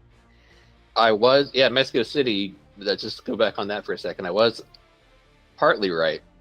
As I stated, they could go 6 DB at the very beginning, and then I said, well, they could go another wide receiver. So, are you trying to be fired? Yeah, No. you keep playing that. I'm just trying to justify myself. Sounds like you're trying to get to the end of the unemployment line, my friend. No. But no, that's a good pick by Mexico City. Getting him off the board, high quality safety, or I'm sorry, high quality cornerback. I know my positions from Lincoln, and look forward to seeing what he can do off of for Ramos this coming season 20. Your guys' jobs are safe. So I just looked over and Skippy's giving me the look like you fire them and I fire you. And I'm like, oh, okay. So there's that. This guy, inside the thing about having or sharing the house with Skippy is that there's about 6 feet between the Carolina war room and the broadcast central here. So that being said, you guys' jobs are safe for a little while longer. Jacksonville, though, we talked about them at length. It's going to be a battle, just kind of deciding basically team captains from like elementary school between Jacksonville and Queen City, just taking people off the board and putting them on their team. Where do you think they go here? And let's first person to talk and take it. Not all at once. Not all at once. All right, Chad Rowland, go for it. Yeah, since I laughed, man, there's a lot of spots they have to go, right? I mean, you can go back and get, linebacker. You could go back and get another corner. You can go back and get your running back finally. I mean, you might as well just make it interesting, right? Let's just go ahead and do running back. Heck with it. I mean, now you're at that point. I think you just go ahead and get your guy. Mm-hmm. I mean, if I'm going to pick a running back right now, just based off of what he did a couple days ago, I'm sorry, man, but Josh Slapp just slapped Madison up that night. Sorry, Coco. But yeah, I think he's somebody that could come in and really do some stuff for Jacksonville. So that's where I'm going to go here with pick. Okay, so Chad Rowland slapping on the running back. Let me go to Percoco. Give me your response to that little bit of trash talk, and tell me what you think in regard to where Jacksonville is going to go. I mean, both of these teams have a lot of space to eat, and yeah, and the thing is, Logan Lee. I think we got Logan Lee still out there. Yep. And I mean, he still needs a little development in certain key areas. But hey, if you're coming in and you're developing a whole bunch of other pieces on offense, might as well. Yeah, put Logan Lee out there, and he might win you a couple of games. Just with the animations alone that he has on himself. So just for sake of going someone else, I think soon we are going to start to get into that running back situation. And I think both teams have a choice already in mind. And I'm gonna kind of swing with the Logan Lee when it comes to Jacksonville, just because they don't have a fullback, right? I think they don't have a fullback. No, they don't. So I'm gonna go with the man who takes up the most cap. Fair enough. What I'm gonna do. They've got some cap to eat, so there's that. Yep. And see if they go that way. And then Nate, Logan Lee, and then Slap, the two that your panelists have picked. Do you want to pick one of those, or do you have your own direction that Jacksonville may go? I think they stick with the defense and maybe save offense for later on in the draft. Talk about being different. Okay, fair enough. Where do you think they go on defense? Maybe pick up another safety off the board, or try to shore up another cornerback here with this pick. Try to get that secondary built up since they have a couple of spots open. They went wide receiver in their other pick of the first round, as that was Goldie Morrison, and we got to see a little bit of a golden doodle in that particular frame as well. That being said, see where they go with this selection. Fun times happening in Jacksonville as they're kind of rebuilding for the new. Their time is up. We still have yet to see a selection come through, waiting on the signal from HQ on what's next. But the Kings are taking every second and then some. I had to get the poll up in the chat, Curtis, since Sudo Nakai had a great question. Whose beard is most likely to capture corn kernels, Nate or Chad? The voting is ongoing, and we'll let you know who wins. Fair enough, Absolutely. Well, so the question is, which one of you, or how do you guys eat your corn? Do you eat it individually, or do you eat it off the cob? It's not on the cob. It's individually. It's individually. What about you, Ron? Who are you? He's an animal. He's absolutely an animal. It's on the cob, man. Hey, you know How what? You're not eating on the cob. Roland, you got to give him some slack. He's from Ohio. What do you? Okay. Yeah. Well, there you go. Yeah. Yeah, You're an exactly. Ohio Yeah. guy. Exactly. You know, the real Midwest, Indiana. You know, we eat our crap off the cob. Both of you guys need to stop. You south of Michigan for a reason. Man, Underneath I'll us tell like you. you should be. The only people I know that eat their corn individually out of a bowl are legend players.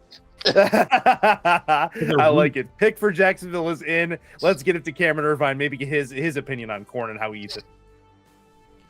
I've never bonded so much with Percoco in that moment than just then. He had no idea what to do. Just This is the conversation we're having.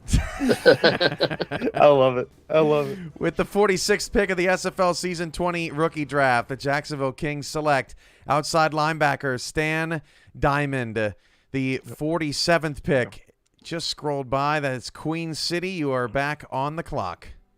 All right. So Jacksonville Stan Diamond is off the board. And you've mentioned him so often in this draft, Chad Rowland. I can't help but go to you on your opinion of this pick.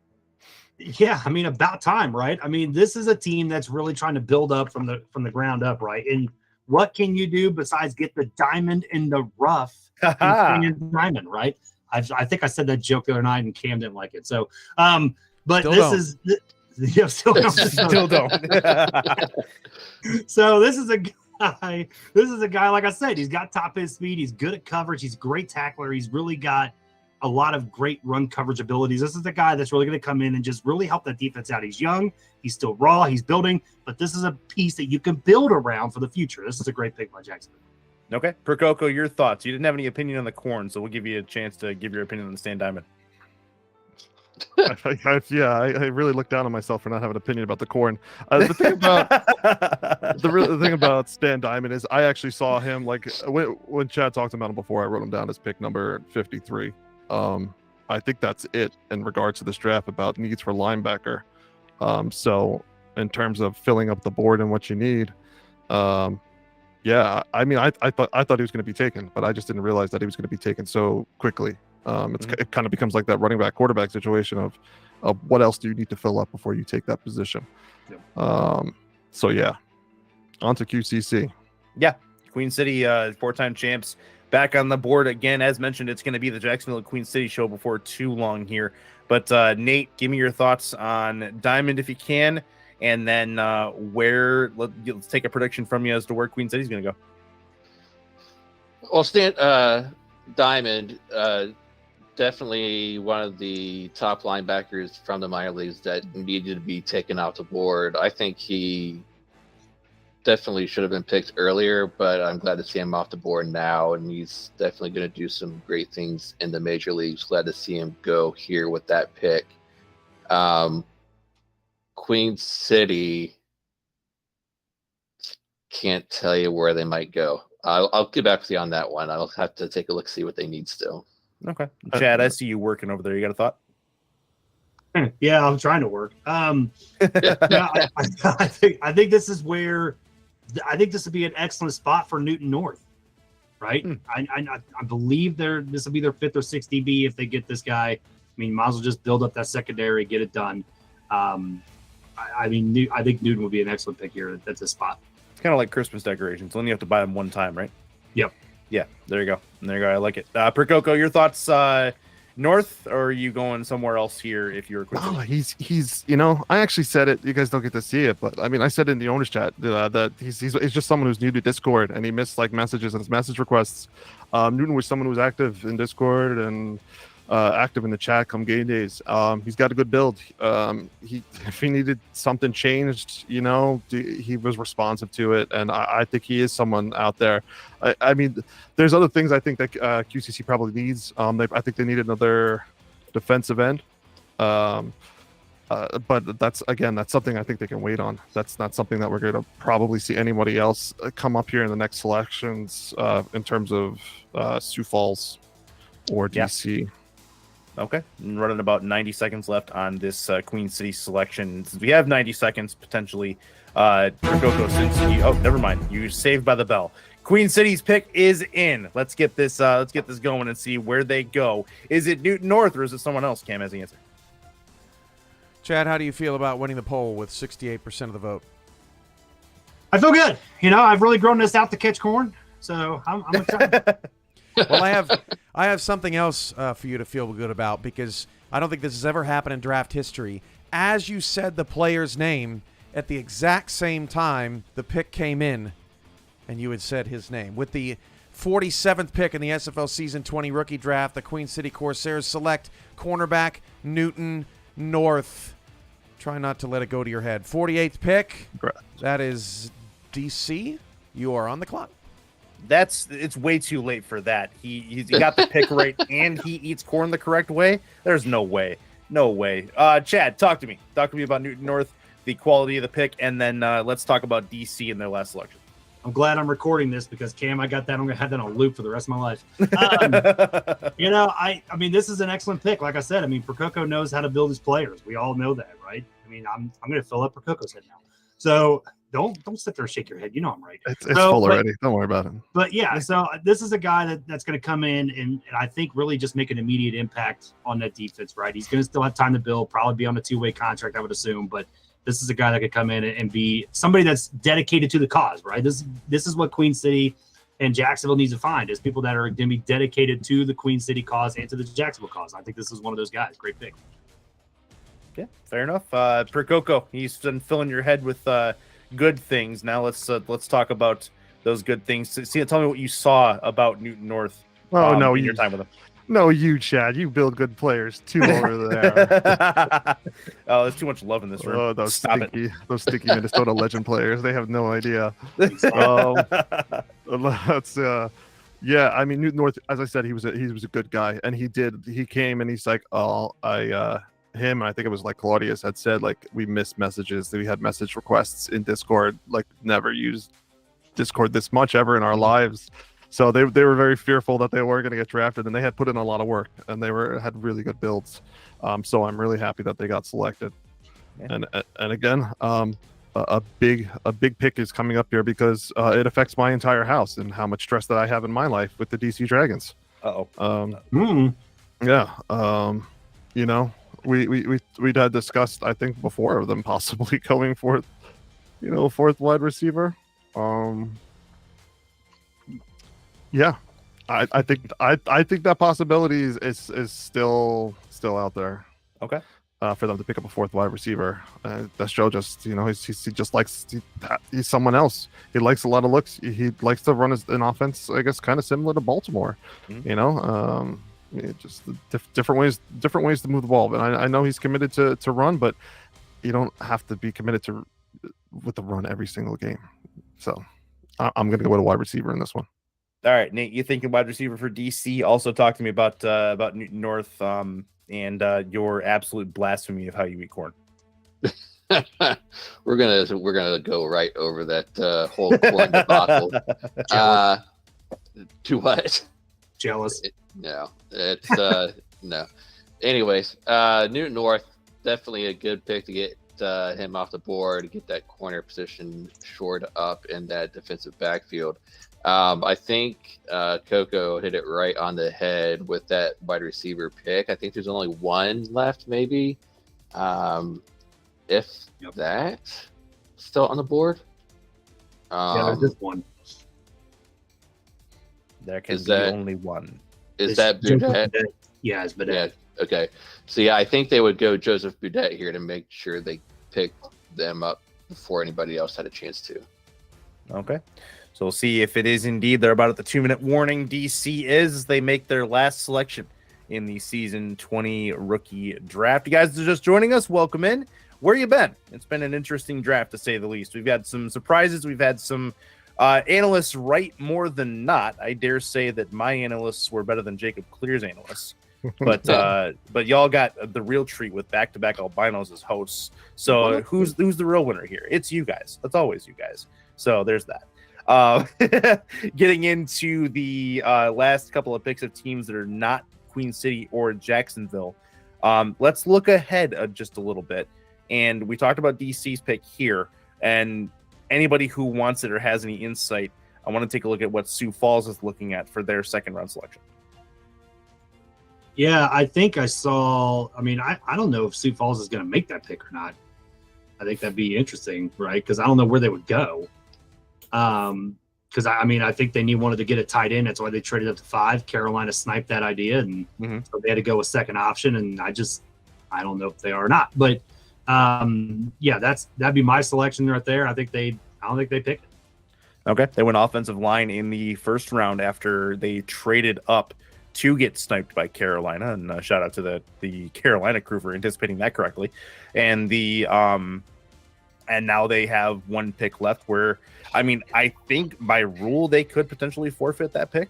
It's possible. Percoco, I see you making noise over there. What you got? The thing that always confused me about Sioux Falls is they didn't run two tight end. They didn't run a tight end last season.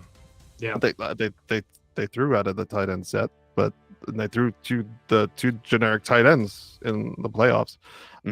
So they don't care what you think they should pick.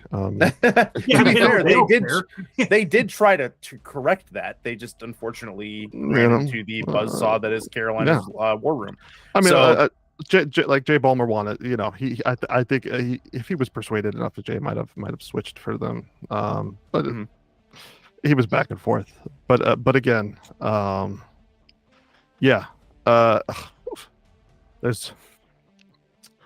Yeah, they may just get rid of it, or if they have the space. Oh, here we go. I was going to say linebacker. But well, yeah, let's go with DC first, and we'll see if Sioux Falls does make that selection. Cam, back over to you for selection number 48. With the 48th pick in the SFL Season 20 rookie draft, the DC Dragons select cornerback Fugu Gaipan. The 49th pick for Sioux Falls has been forfeited. With that being said, we now have Jacksonville and Queen City left. That means we go to the green room where DJ Woods has been here throughout the draft. Want to give Woods a shout out, and also Alex Marshall has been here throughout the draft. So maybe a couple players. Look at those eyebrows. They've been here from pick 1 to pick 50. A couple players you might look at towards the end of the draft. So we will see what happens. And, we go back to pick 50 now. That is Queen City. You're on the clock. Okay, so Sioux Falls is not selecting. Queen City is on the clock. But let's talk about one name that will strike fear in the hearts of everybody in the SFL Nation. It's Fugu Gaipan, and he is the selection for DC. Talk to me, Percoco. I see you smiling at me over there. No, you got to go to Chad. When Chad says, okay, Chad, when Dad called these games, it was great. You go ahead, Chad. Say his name. Fugu Gaipan? Oh yeah, you got so emotional when you would say his name during a call. It just rolled off the tongue. He's a Fugu Gaipan, man.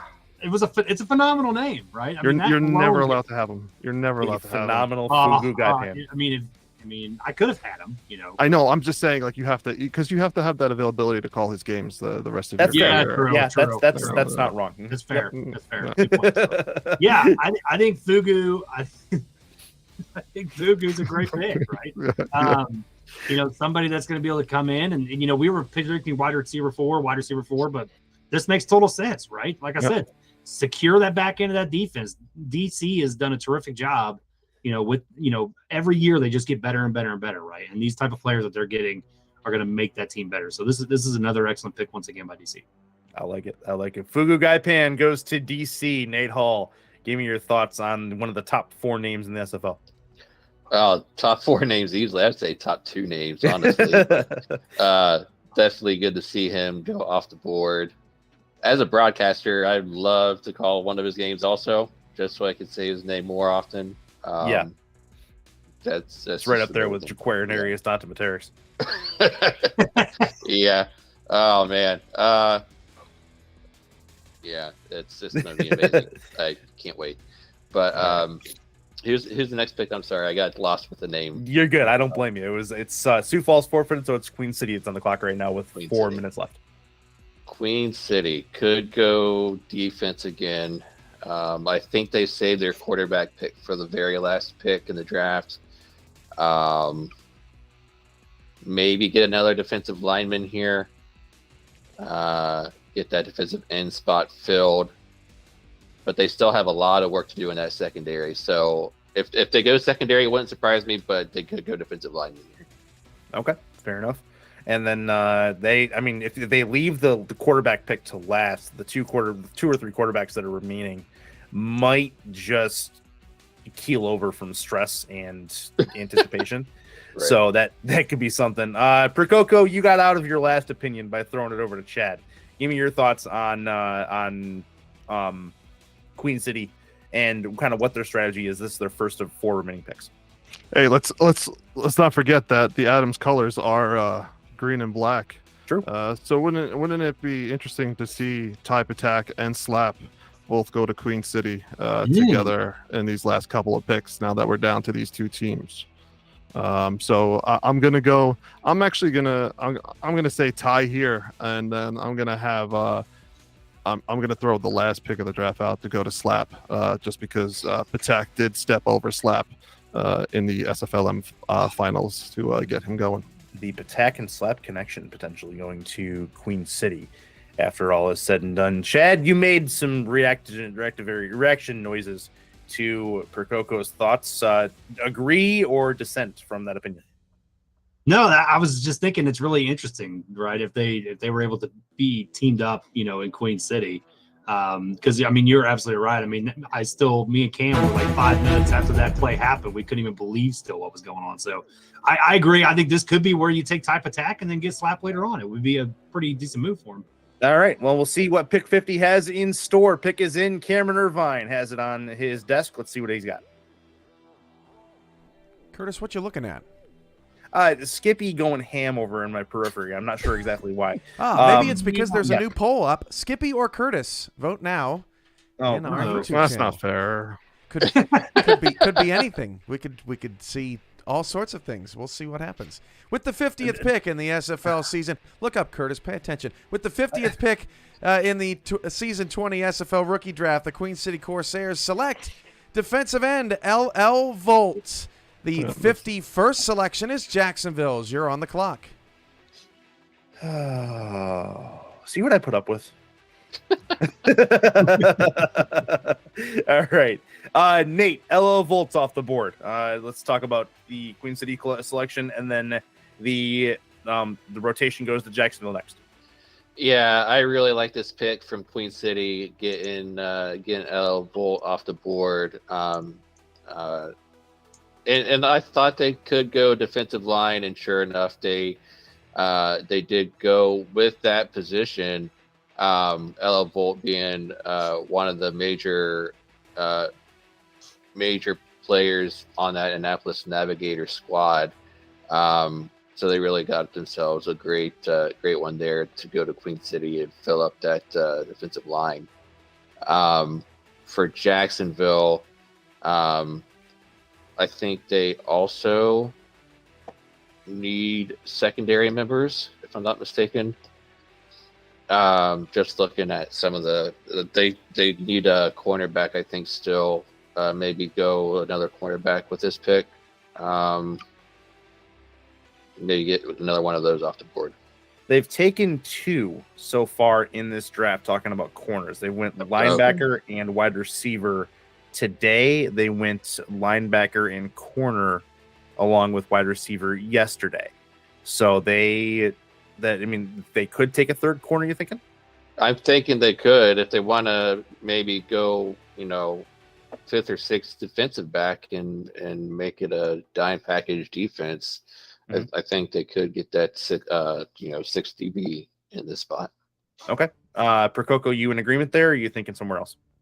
Yeah, I'm looking to see what available safeties are in and around. They haven't taken them yet.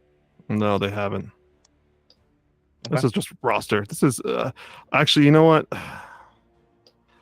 I'm gonna go at a left field. I'm gonna say just due to available cap space, I still think that possibly one of these teams, maybe Jacksonville will do something strange and go 2 halfbacks, and they'll go like Logan Lee as their next back, and then take Michael Brown, who is the only power back in the minors, just because he doesn't take up that much cap space.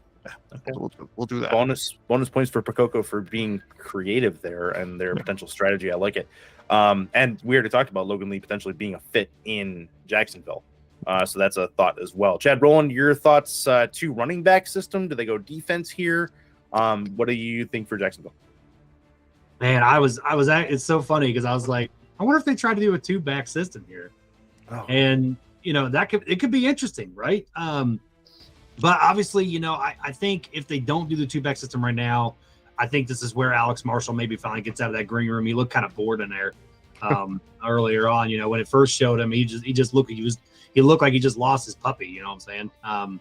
But yeah, I think this would be a good spot for Marshall to come in. But if not, I could see if they go a 2-back system, it could be one of 2 running backs right here. It'd be an interesting pick. Okay, fair enough. What's up? I heard say you Coco making noise. Oh no, I'm agree. I think if they had maybe one more roster spot, I think Jacksonville would be that type of team that would definitely go with 2 backs, or they had one more pick. But we are down to 2 picks for Jacksonville, so I can't think of how many times I've only seen them run with just 5 DBs. So okay, Nate, you're auspiciously quiet over there, which is not usually a good sign. What do you got? Devilish plans. No, just kidding. I don't know. See, these guys are filling my head with this 2 halfback talk, and I don't know if they might do. I don't think they do that. I just think they, like Coco said, I don't know how many times they've run with only 5 defensive backs, and I think they got to get that 6 defensive back fill with that safety position. Y'all are fired. Y'all pick Skippy. Jacksonville's selection is in. Go ahead, Cam. Give us the thought from them. The winner of the chat tonight is Pure 2K12 Marcus Dunhill in all caps. A vote for Skippy is a vote for justice.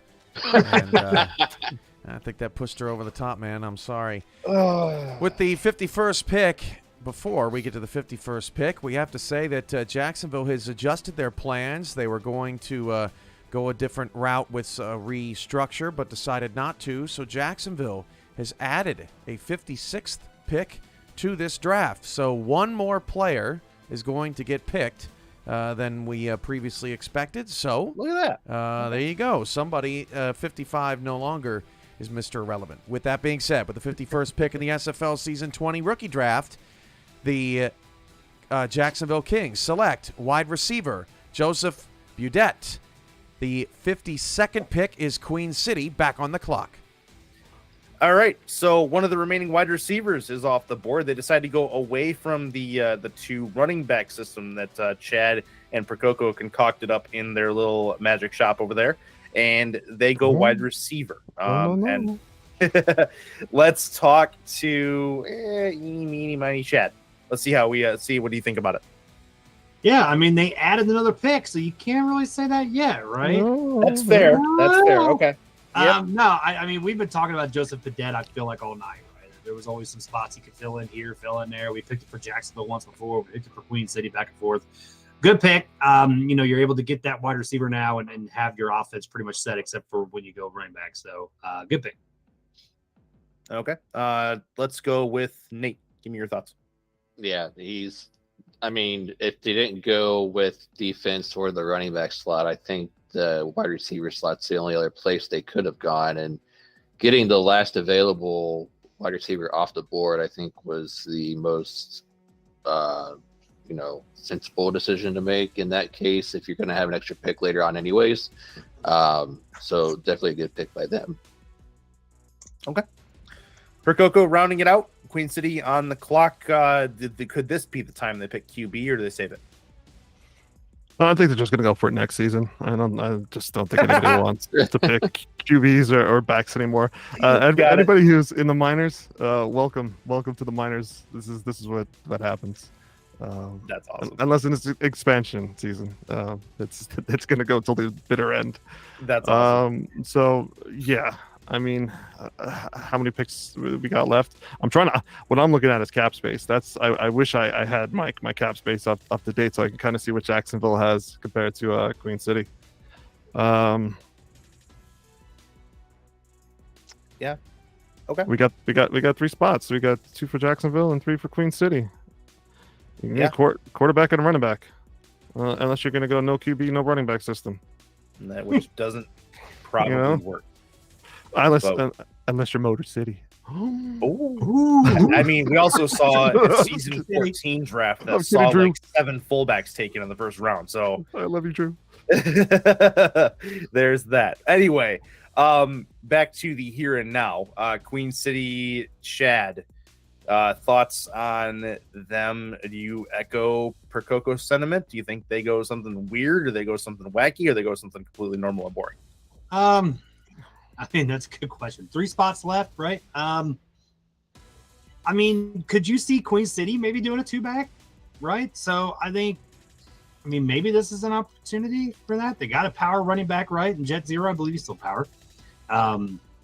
So you could go get a finesse back. You go ahead, but I think you just go ahead and just go get your quarterback now. Jet's gone, right? I believe he did leave. Yeah. No, Jet's still here. Is he? Yeah. Okay. Oh, he's here. Let's see. Let's take a look. Jets, their pick is in, so let's see where they go, and maybe it'll give us a little more insight. Cam, go ahead. With the 52nd pick in the SFL Season 20 rookie draft, the Queen City Corsairs select quarterback John Lakeman. The 53rd pick is Jacksonville. You are on the clock.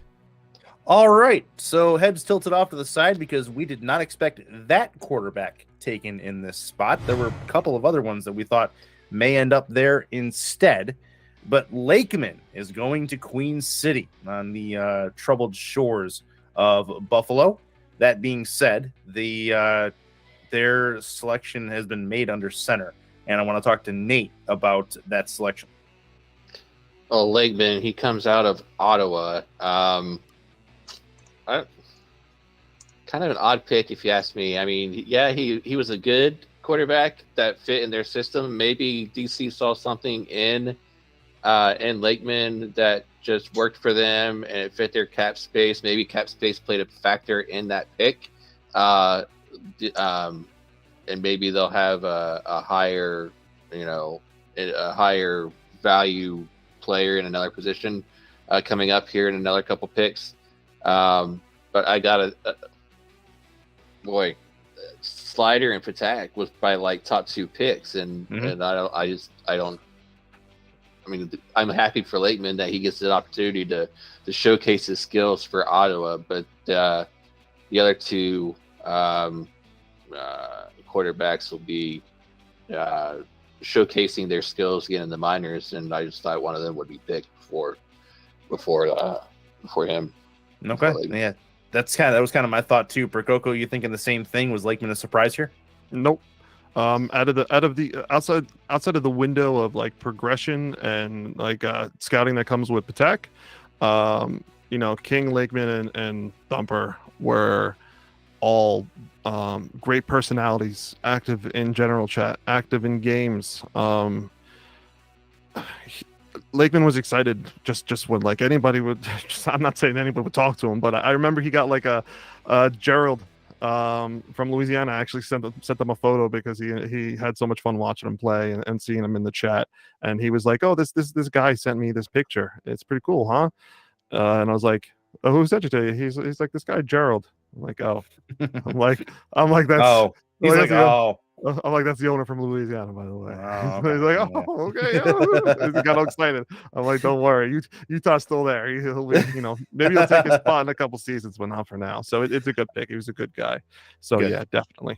Okay, fair enough. Chad, did you talk to Lakeman much? Or I mean, obviously you guys are good as far as quarterback goes, but where's your thought process with Lakeman versus going with Patak or Slider? I mean, you know what? Everybody's been popping rainbows in here. I got to be the opposite, right? First off, Lakeman, I've got nothing against Lakeman. I think from what I've heard, he's a great guy. Gerald loves the guy, right? Me and Gerald called a game, I think, with an Ottawa game together in the SFLM. So we were really pumped up to talk about the Lakeman, right? But this is interesting, right? I mean, the build is a little rocky, right? I mean, his composure's a little low. This is a guy that's going to get rattled into pocket, especially for a team that is, just has Robert Cron at offensive guard, right? Are you going to go with more of a heavy run type team? I don't know. I'm not a fan of the pick. Don't get me wrong. Like I said, I have no problems with Lakeman and anything like that, but I just think somebody like Kenny Slider, for example, who's fully built, ready to go, and then you've got Type Attack, who not only brings a decent build, but also what's stuff in the off the field with scouting and stuff. So this is an odd pick in my mind. I'm not really a fan of it, but hey, this is where Queen City could prove me wrong. Did we keep missing something on Patak? I feel like with as much positivity as is around him, why is he not gone yet? The thing is, so basically, Patak has worked with the Adams. He's worked with the Swarm. I think he's worked it with their coaching staff. That's how he learned how to scout. I think for some teams, there's a little bit of hesitation when it comes with that. Okay. You spend this pick on a quarterback. You develop them. You might be a little scared that they might move. I think Frank might be that guy who's not scared. I think he's probably. I think we might see that slap. I wouldn't be surprised to see that slap attack connection in Jacksonville. Now realizing that they do still they still have Jet being that QCC. Yeah, fair enough. I mean, you have 2 picks now for Queen City left, 2 picks now for Jacksonville left, and we'll see where they go with it. Still about a minute and a half in this pick for Jacksonville. And Nate, bringing you into the conversation, it's been a little bit since we've heard from you. Give me your thoughts on where Jacksonville goes and your thoughts on Lakeman. I know you've seen a little bit of him. Well, yeah, I said my 2 cents on Lakeman. It was a surprise pick for me. But as far as Jacksonville is concerned, where they go with this pick, just looking at what they've got here, I think they go with a halfback in this spot. Okay. Maybe these other guys are onto something with this two halfback system. We'll see what happens, but yeah, we'll see what they go here. Could this be the time we see Logan Lee come off the board? Cameron Irvine has the answer. With the 52nd pick in the Season 20 SFL rookie draft, the Jacksonville Kings select running back Sean Sanders. The 53rd pick is back, the 54th pick is back to Queen City. You're on the clock.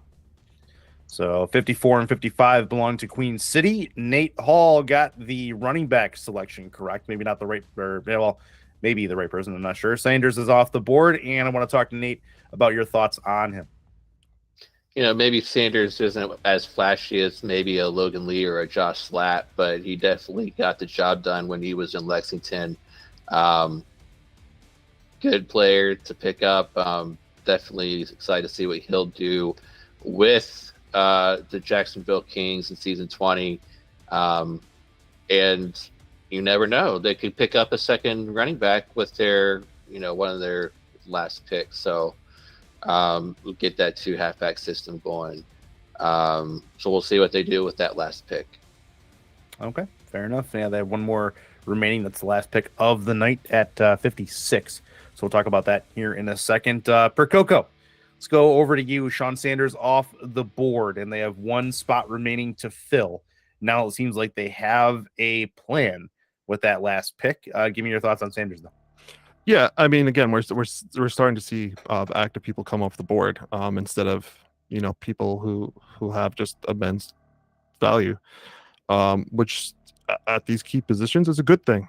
He was a great finesse back for the Lexington Miners, and again, one of the better things is he's 5'7", and yeah, we you don't get too many smaller backs joining the SFL nowadays. I mean, Robert Redford is 5'10", so just to give you the comparison of how small he is, he's a lot of fun to watch, and I expect if he sticks around in Jacksonville, which I think he will, he's going to be a big threat once they build that team up.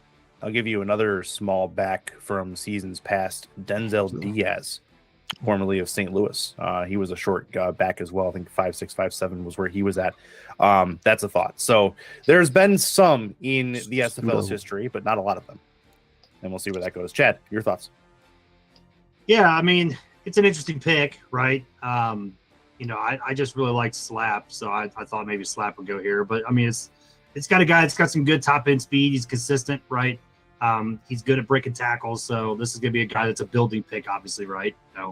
This is a building team, so get a guy that you know that's going to be dedicated to the locker room and build up on that for the future. So, yeah, I'll give it credit. Fair enough.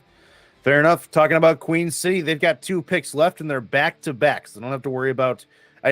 We talk about the 2 picks in a row. They don't have to worry about anybody jumping and sniping their guy at the moment. This is where they can really focus in on getting the 2-pack of players done right away. Maybe they pick both at the same time. We shall see. That said, their pick is in the third to last pick in the SFL rookie draft. Cameron Irvine has it. Let's go.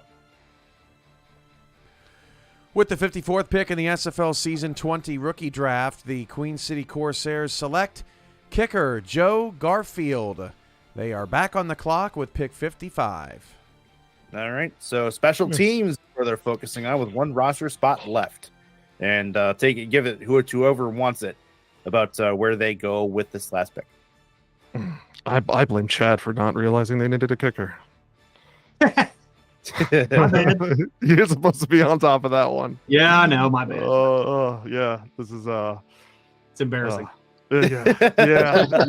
As a panelist, not realizing that the team needs a kicker is pretty rough. I didn't even give analysis on who they were going to take. Oh well, you know what? It's because I just realized in the chat that Hashtag blame Coco. I didn't say Sudo Nakai was 5'7" because I've always known that Sudo Nakai was 5'7". So I was just waiting for Charles to chime in the chat. So, but if you want, you can talk about Joe going to QCC. No, another excellent pick. I think Joe's a guy that's we had some good talks with as well. So, but yeah, a good pick for Queen City. Nate. Yeah, I like the pick. Getting him as a kicker for Queen City, definitely getting them off the board. As far as where they go with this last pick, though, I don't know. Like, they have the fullback, they have the halfback. Could they see second halfback? It's been a theme that we've been wanting to see tonight. They have 2 tight ends. They're looking at maybe doing a heavy package. Maybe get that second halfback here. Now, talking about this is a replacement of Judah Dorgan, who was originally with Queen City. I guess is he going to be a decent enough replacement that he's going to take Judah Dorgan's place, or is it going to take some time to get him going? Looking at attributes, Prococo, I know you're pretty good at that. I mean, typically, Judah Dorgan is one of the legendary kickers of the SFL. He will fit into that mold, and it probably will take him about a season and a half, 2 seasons at the kicker position. He'll develop fast.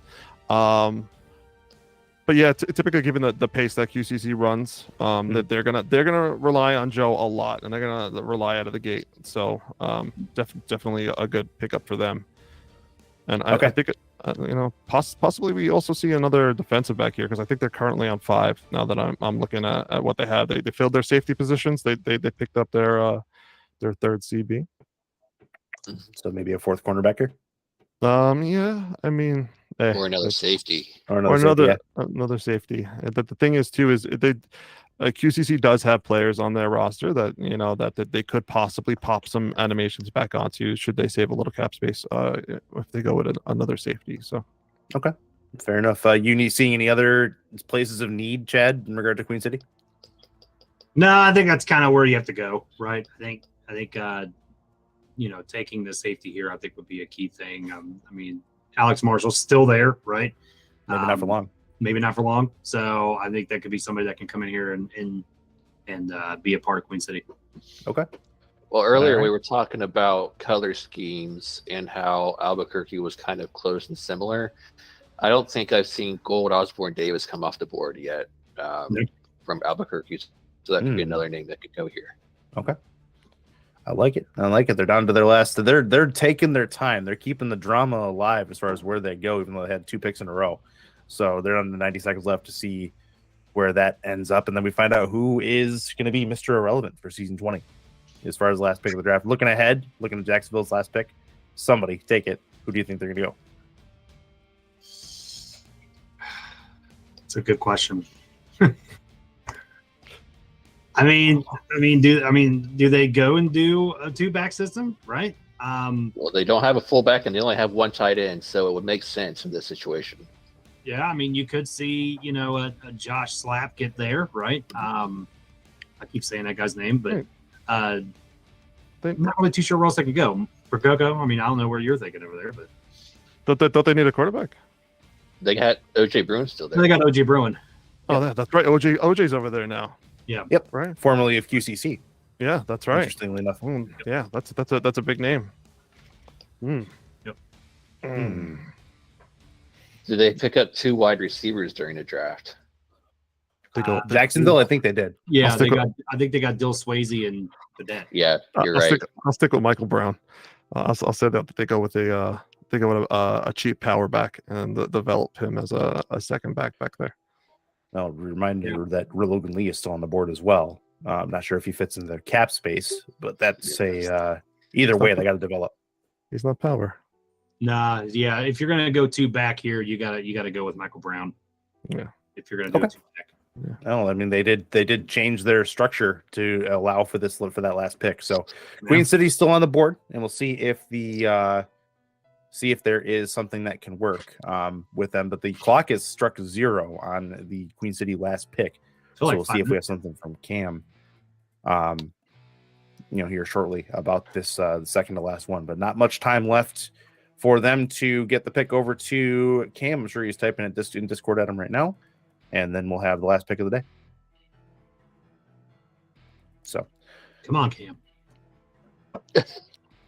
He falls asleep at the keyboard.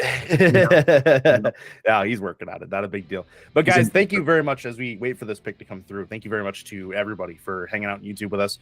Our host and panelists, Jacob Clear and everybody from yesterday. This has been a pretty eventful 2 days of activity trying to get the rookies into the SFL, and they've put in the hard work, they've put in the communication, the wants and needs during their time in the SFLM, and now all of a sudden we have 56 players that are entering the pro ranks of the SFL, and it's a great day to be a rookie. It's a great day to join a growing league, an expanding environment, a community of supportive individuals in football and in life. There's been a lot of really good stuff that have come out of this league just in general. So welcome to all the rookies that have made it so far. Queen City's pick is in at long last. Let's see who we have for the last pick for Queen City in the season 20 draft. With the 55th pick of the SFL season 20 rookie draft, the Queen City Corsairs select cornerback Nano Matthews. Jacksonville ends the draft with pick 56. You're on the clock. Mr. Irrelevant coming up from Jacksonville, but Nano Matthews, corner taken, which I don't think anybody had selected corner for. Well, no, that's right. We did go defense for these guys. So let's talk to Percoco. Let's pick on you. Give me your thoughts on this pick for Queen City. Yeah, sure. Let's bring up Nano. Well, actually, I would like to say, Chad, was Nano listed on the Miller report? I mean, I believe so. I believe no, he wasn't, because he only did the first round. Oh, he only did the first round. Okay, yeah, he only did the first round. Okay, so I mean, Nano's a pretty good, decent, well-rounded 6'2", 208 defensive back, CB. Really, basically, anything you need: speed, agility, right there at the average, coverage. It's gonna fit that mold of pretty much what you're looking for underneath. There we go. I mean, obviously, any player that takes the time to make their highlight reel is someone who's really well invested in this league. But again, fits into a lot of systems. Already got decent strength. Already started putting points into tackle. So of course, it is looking really to be a little bit underneath, a little bit involved in special teams, but already brings that speed that's kind of needed as that extra 6 DB on the field. Yeah, I like it. The Nano Matthews, the cornerback, last pick of the Queen City's season 20 draft. Jacksonville making the last pick of the entire draft. But let's talk to Chad. Nano Matthews mentioned that the Miller report focused on the first round, so I didn't get a lot of preview about this guy. What do you know about him? Yeah, he's lazy, so he only sticks to the first round. And that's a true story. But yeah, I mean, Matthews is an excellent pick as well. As Percoco says, 6'2", 208. He's got some good coverage. He's got some strength, more than I think normal corners are at this point of the draft, right? He's a pretty strong kid. He's got some aggressiveness to him. So he's going to be a guy that's going to come in there and play in that nickel dime package, obviously, and be somebody that can, be sneaky enough to make a pick or two, possibly. So I think, like I said, once again, I think it's just a good pick for them. It's a good way to end the draft for him. I like it. Nate, echo those sentiments, or do you think they missed? No, I think I echo the sentiments 100%. I think they got a great pick in Nano. And he showed his excitement there in the chat that he was chosen to go to Jacksonville. Excited to be a Kings member here for season 20, and glad to see that he's ready to go. He's ready to suit up already. Week 1, here rolling around in a couple weeks, a few weeks next month. So, love to see these rookies getting chosen and ready to go. Love to see the excitement and ready to see them ready to suit up as soon as they're picked here in the draft. So let's talk about the elephant in the room, Mr. Irrelevant. We've got Alex Marshall sitting there. He's he would be a worthwhile thought to be that last pick. Also, Jacksonville seemingly has a plan. You mentioned them going with another running back potentially. All three of you did. So do you think they do one more defensive pick, or do you think they go with the running back selection here? I think that's probably our two choices here, no? Somebody. Yeah, I think they go. I'm going to stick with my gut here and just say a second halfback, just because of the way their offense is built right now. Chad? Yeah, I mean, I think it'd be interesting, right, to go ahead and go get that second back. Is this offense going to be ready for that, right? It'd be interesting to have two rookies as your two-back system. I mean, I could see it maybe at a vet and then a rookie, but two rookies, that'd be interesting. I could see that happening, but yeah, I'll just stick with that. I agree with Nate. I think maybe we see a two-back system here. Okay. Two-back system with two rookies could be interesting because they've developed at the same time and they develop around each other. Could be with their attributes. So that could be an interesting thought process. Percoco, two running back system seems to be the theme here. Do you dissent from that? They're all just copying me anyway, so yeah, sure. There you go. But I think did they fill up all four defensive line positions? Yeah, they did. They have them already. Yep. Yeah, I mean, unless they want to go four linebackers, maybe. Right, well, let's hope. maybe. Let's hope for two halfbacks. Let's see who it is. Cam has the last pick of the season 20 rookie draft.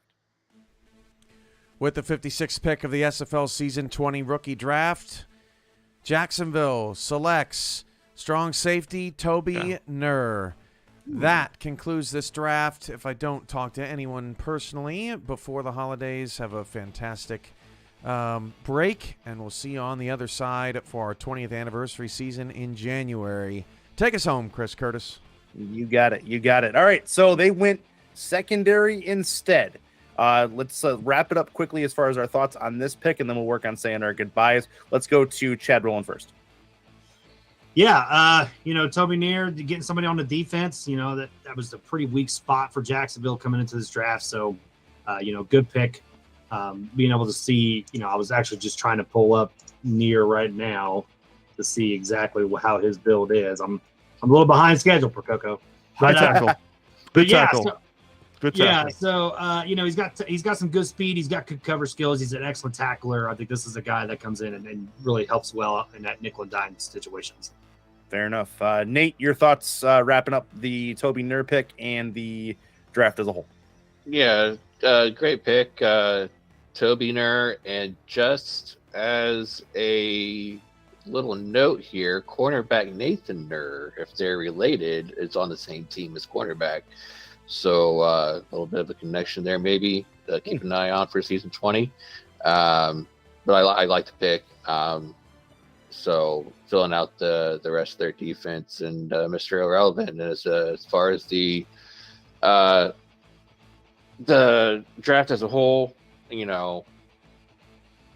happy to see everybody who got chosen. Excited to see what you guys bring to the table for season 20. As far as those who didn't get chosen, keep working at your bills, keep working at what you do off the scenes, maybe behind the scenes with other teams. Get your names out there. Keep staying in the spotlight. Keep scouting. Keep doing what you do, and keep progressing. Another season of minors, and maybe you'll hear your name called next season. Just my bottom line is don't get discouraged at this point. Yeah, exactly. Yeah, you can't get discouraged at this point. I completely agree with that. For Coco, your experience in the draft as a whole, also maybe give me your biggest surprise. Slap and Patak. Okay. Yeah, they weren't, I think a lot of it's expected. At least one of them, we probably would have put money on one of them being drafted, especially given they both even have like a good social media presence, given Patak's experience. Kenny Slider, Logan Lee as well. Yeah. I mean, those guys have been hanging around for a while. I think as rosters expand, we're gonna, if we expand next season, even 1 or 2 spots, we'll see teams start to experiment more, maybe with 2 halfback systems, or so we'll see what happens. But again, it was a great SFLM season, another great draft, and hey, season's right ahead. Yeah, absolutely. Chad, your thoughts concluding, and if you have a surprise that differs from Percoco's, maybe give that. Yeah, I mean, I would have to agree with him, right? I think Patak, with Lakeman going to Queen City was probably mine, right? Just because of the fact of I just feel like Patak would be a better fit in that organization, on and off the field. But I get it, everybody has their favorites, so it is what it is. But first off, thanks to the commissioner for putting on a great draft, right? All the work in the back end for him. That's not easy probably doing, I imagine. So shout out to him. And then for the rookies, like Nate kind of alluded to, right? If you don't get drafted, doesn't mean it's the end of the world, right? You come back, you build your player up, and you could be that stud that's taken in that first round next season. So just keep doing what you're doing, keep the grind. Reach out to these teams if you want to be a part of the pro level, right? Everybody wants everybody in the SFL, and we'll all agree with this. We need stats people, right? Teams want stats. So, anybody that wants to be a part of a pro locker room, get that experience, join a team as a stats person, really be behind the scenes in the SFL. And then also, maybe even trying to do social media stuff or anything like that, or scouting wise as well. So, there's always opportunities to join a team, in the SFL. So, but once again, guys, I mean, it was awesome being on the panel with you as well. So thank you very much for having me as well. Yep. Closing words quickly for you, Nate. Yeah, just excited to see what season 20 holds. Mavs will be ready for another exciting season in San Diego. Axis and Charles will have another esteemed team ready to roll come week 1, and can't wait to see what the season holds for us. But good luck to everybody out in SFL land, and we'll see you on the other side of the break, like Cam said. There is not a league of this size or anything like it without the contributions of everybody on the back end, everybody in a staff position who volunteers their time to do the things necessary to keep this league running on a daily basis. And huge shout out to those that too many to name, but there's so many in the back end of this, from Cameron Irvine all the way down to the person taking the least responsibility for everything, but still in the staff position. That said, there's also no SFL without all of you. So thank you guys for watching the draft, and thank you for contributing to an awesome league and an awesome football experience. And if you have not had your name called yet, stay tuned. There's still in-season things that happen. There's still SFL next season, and you're keep your head up. Is kind of the thought process there. But for everybody on the panel, both yesterday and today, for Commissioner Cameron Irvine and everybody at SFL HQ, I'm Chris Curtis saying goodbye and good night. The season 20 rookie draft has concluded. We'll see you in January for kickoff on season 20.